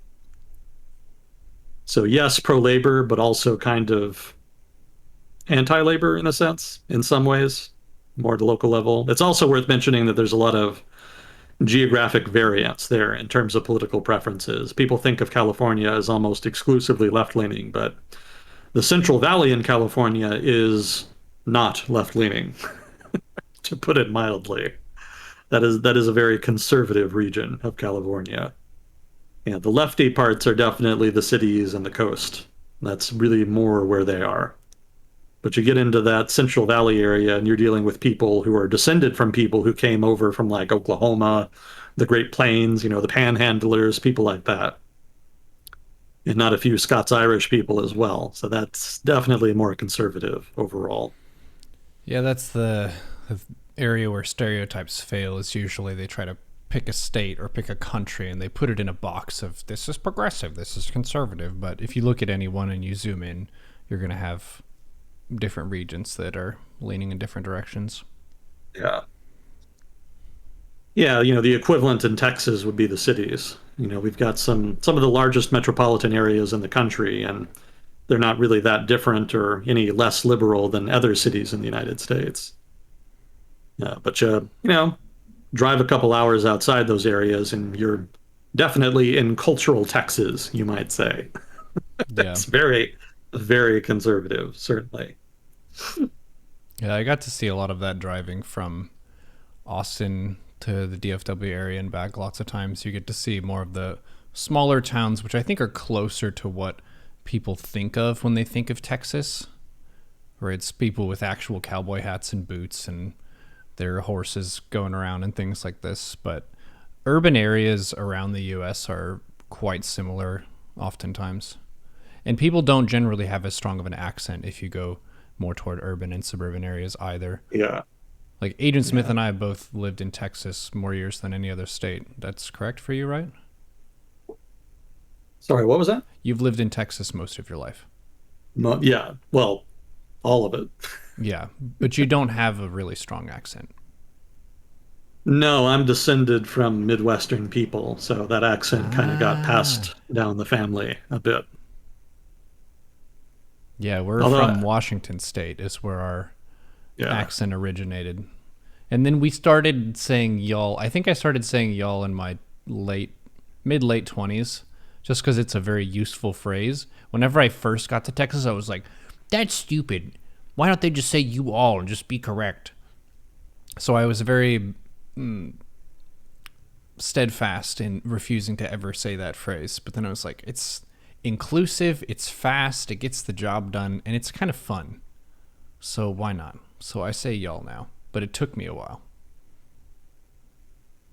Yeah, you'll pick up some of the local accent if you live there long enough. My mother was a military brat. And, if you're a part of a military family, you travel all over the country and, you kind of get exposed to different cultures and stuff. So she spent some of her formative years in the South. And from what I hear from family lore, she apparently spoke with a thick Southern accent for a good chunk of her childhood. She ended up dropping most of it later because they moved and, there were different influences, but there were little vestiges here and there. So yeah, environment definitely will have an impact on you. Although I guess it has more of an impact if you're younger. Yeah, once you get older, especially if you're older and you don't spend a lot of time around people, because it's really interactions with other people that expose you to the accents. Mm-hmm. Going to work every day, meet people who speak differently, and you'll kind of pick up on it without meaning to. But then if you're retired and you just live by yourself, not so much. You just kind of get stuck in your ways. Let's see. Somebody mentioned that Central Valley was not conservative. Is that what they said? They were saying that the upper middle class was more conservative and people lower than that were more left leaning. I could see people in the cities in the Central Valley voting lefty, but in general, the rural areas I expect would be very conservative. It would kind of surprise me otherwise. That had been my understanding anyway. I was saying Central Valley has a lot of Latinx population as well. Yeah. Accents are attractive. Did you know that everyone technically has an accent of some kind? But they Yeah. oftentimes will discount their own accent as being called the correct way of speaking the language. I Yeah. definitely did that too, because I don't have I guess you could say it's close to the neutral American accent, but Americans do speak English in a different way than the Britons do and the Australians do. Yeah, they all have their own accents, and certainly they think they do it better, or at least they think they do it right. Mm-hmm. But that's how everybody grows up. I think the American accent might actually be closer to the original English, from what I've read. Supposedly, sort of the British rhotic accent was something that was innovated in the early 1800s. So, in that sense, America is kind of closer to the original way it was spoken. That wasn't necessary. Let's just go with that because that sounds awesome.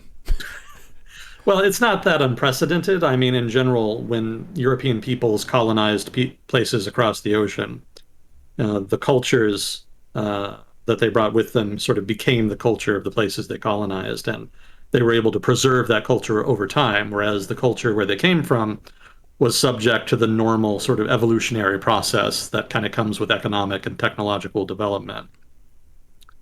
So, in places like, in Europe, they evolved and they were subject. I think specifically the rhotic shift in the British accent came from elites in the country trying to distinguish themselves.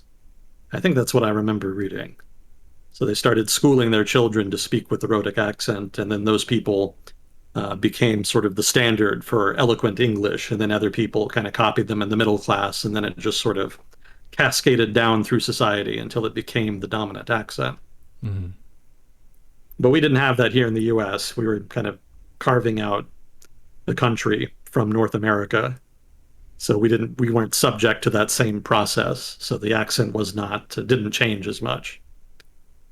You can kind of see the same thing, and I think from what I've read, it's similar in Quebec with the French they speak there. It's kind of more of a palatial form of French that existed like in the 1700s. So it's similar to that phenomena, basically. So to kind of wrap us up here and boil it down to some fun questions. In the YouTube comments and in Twitch chat, what country are you from and how would you describe your accent in your language? Because everyone has one. I have one. I can sort of do the southern drawl a little bit, but it's not my default state. I think there are certain situations where it's more fun to lean into it versus speak with a clean as fuck American accent or fake a British accent. The different ways of speaking also make people perceive you in different ways as well.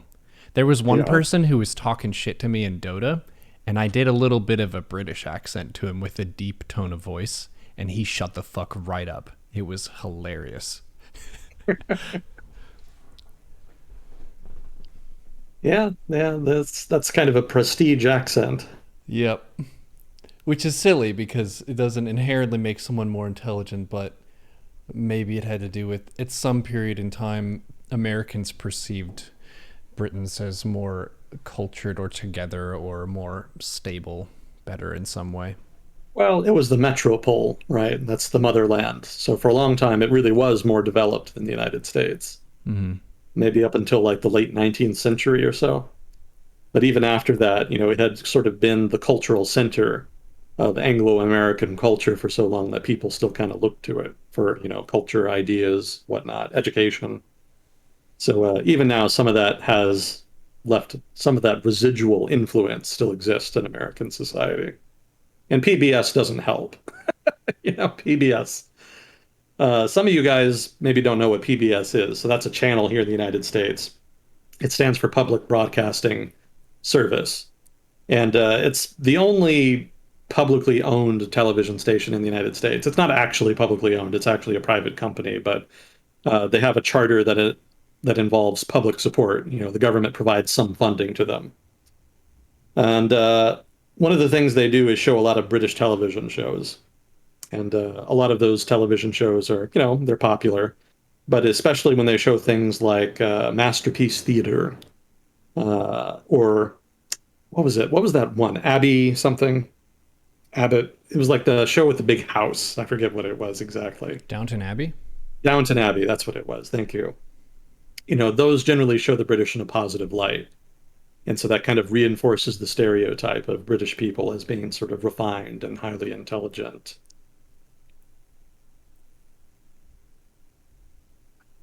So well done, PBS, for being a British agent in the United States. Well, cool. Thanks for coming on today. You carried more than usual. I was getting harassed for a few games there. So thank you, Mr. Agent Smith. No problem. Thank you for letting me come on here. It's always a privilege. Much appreciated. And for this episode, it's a special feature of 2 uploads because my computer blue screen. Accidents happen. Say la vie. Yeah, I have a pretty stable setup here. It doesn't really mess up that often, which is part of why it's not like, oh man, I need to investigate this right now. I'll get a crash a month at a random time, usually when something else starts up, but it doesn't happen frequently enough that I really feel like I need to troubleshoot too much.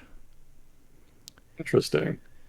But in any case, we will try to survive another week. I should be done with my 100 burpees per day for 20 days challenge by next week. That'll be my last day of it. It's really brutal as a fitness challenge. The exercise of the burpee is just absurd. And then doing 100 of them per day, means that I feel like I'm not 100% recovered the next day, so it's kind of digging into the fitness a little bit, but I've seen some gains already. It's pretty fun. I also was challenged by Eche Fatum on our Thursday thing to meditate for 2 minutes. 2 minutes. He does it in the morning, but you could do it at any time where you're not looking at any screens. You just sit down and you meditate. You can think about whatever you want. So it doesn't need to be like some mystical exercise, but it can be really good for getting a mental reset, just processing some stuff that maybe you needed to, or think about your goals, just taking some time away. I did that one time so far, and I ended up doing some stretches because I realized that's what my body needed at that point. So you have been challenged, Agent Smith, and chat as well. Try a 2-minute meditation sometime and see what it does for you. I'm not going to challenge you to the 100 burpees per day. Thank you. That's only for the raging masochists. I don't think that's even physically possible for me at this point. But the 20-minute walk is. I did do that this week. Good. I did manage that. So challenge accepted. Heck yeah. Well, I appreciate your time as always, and we will see you on the next episode of World Discussion with Agent Smith. Yes, sir. See you next time. GG.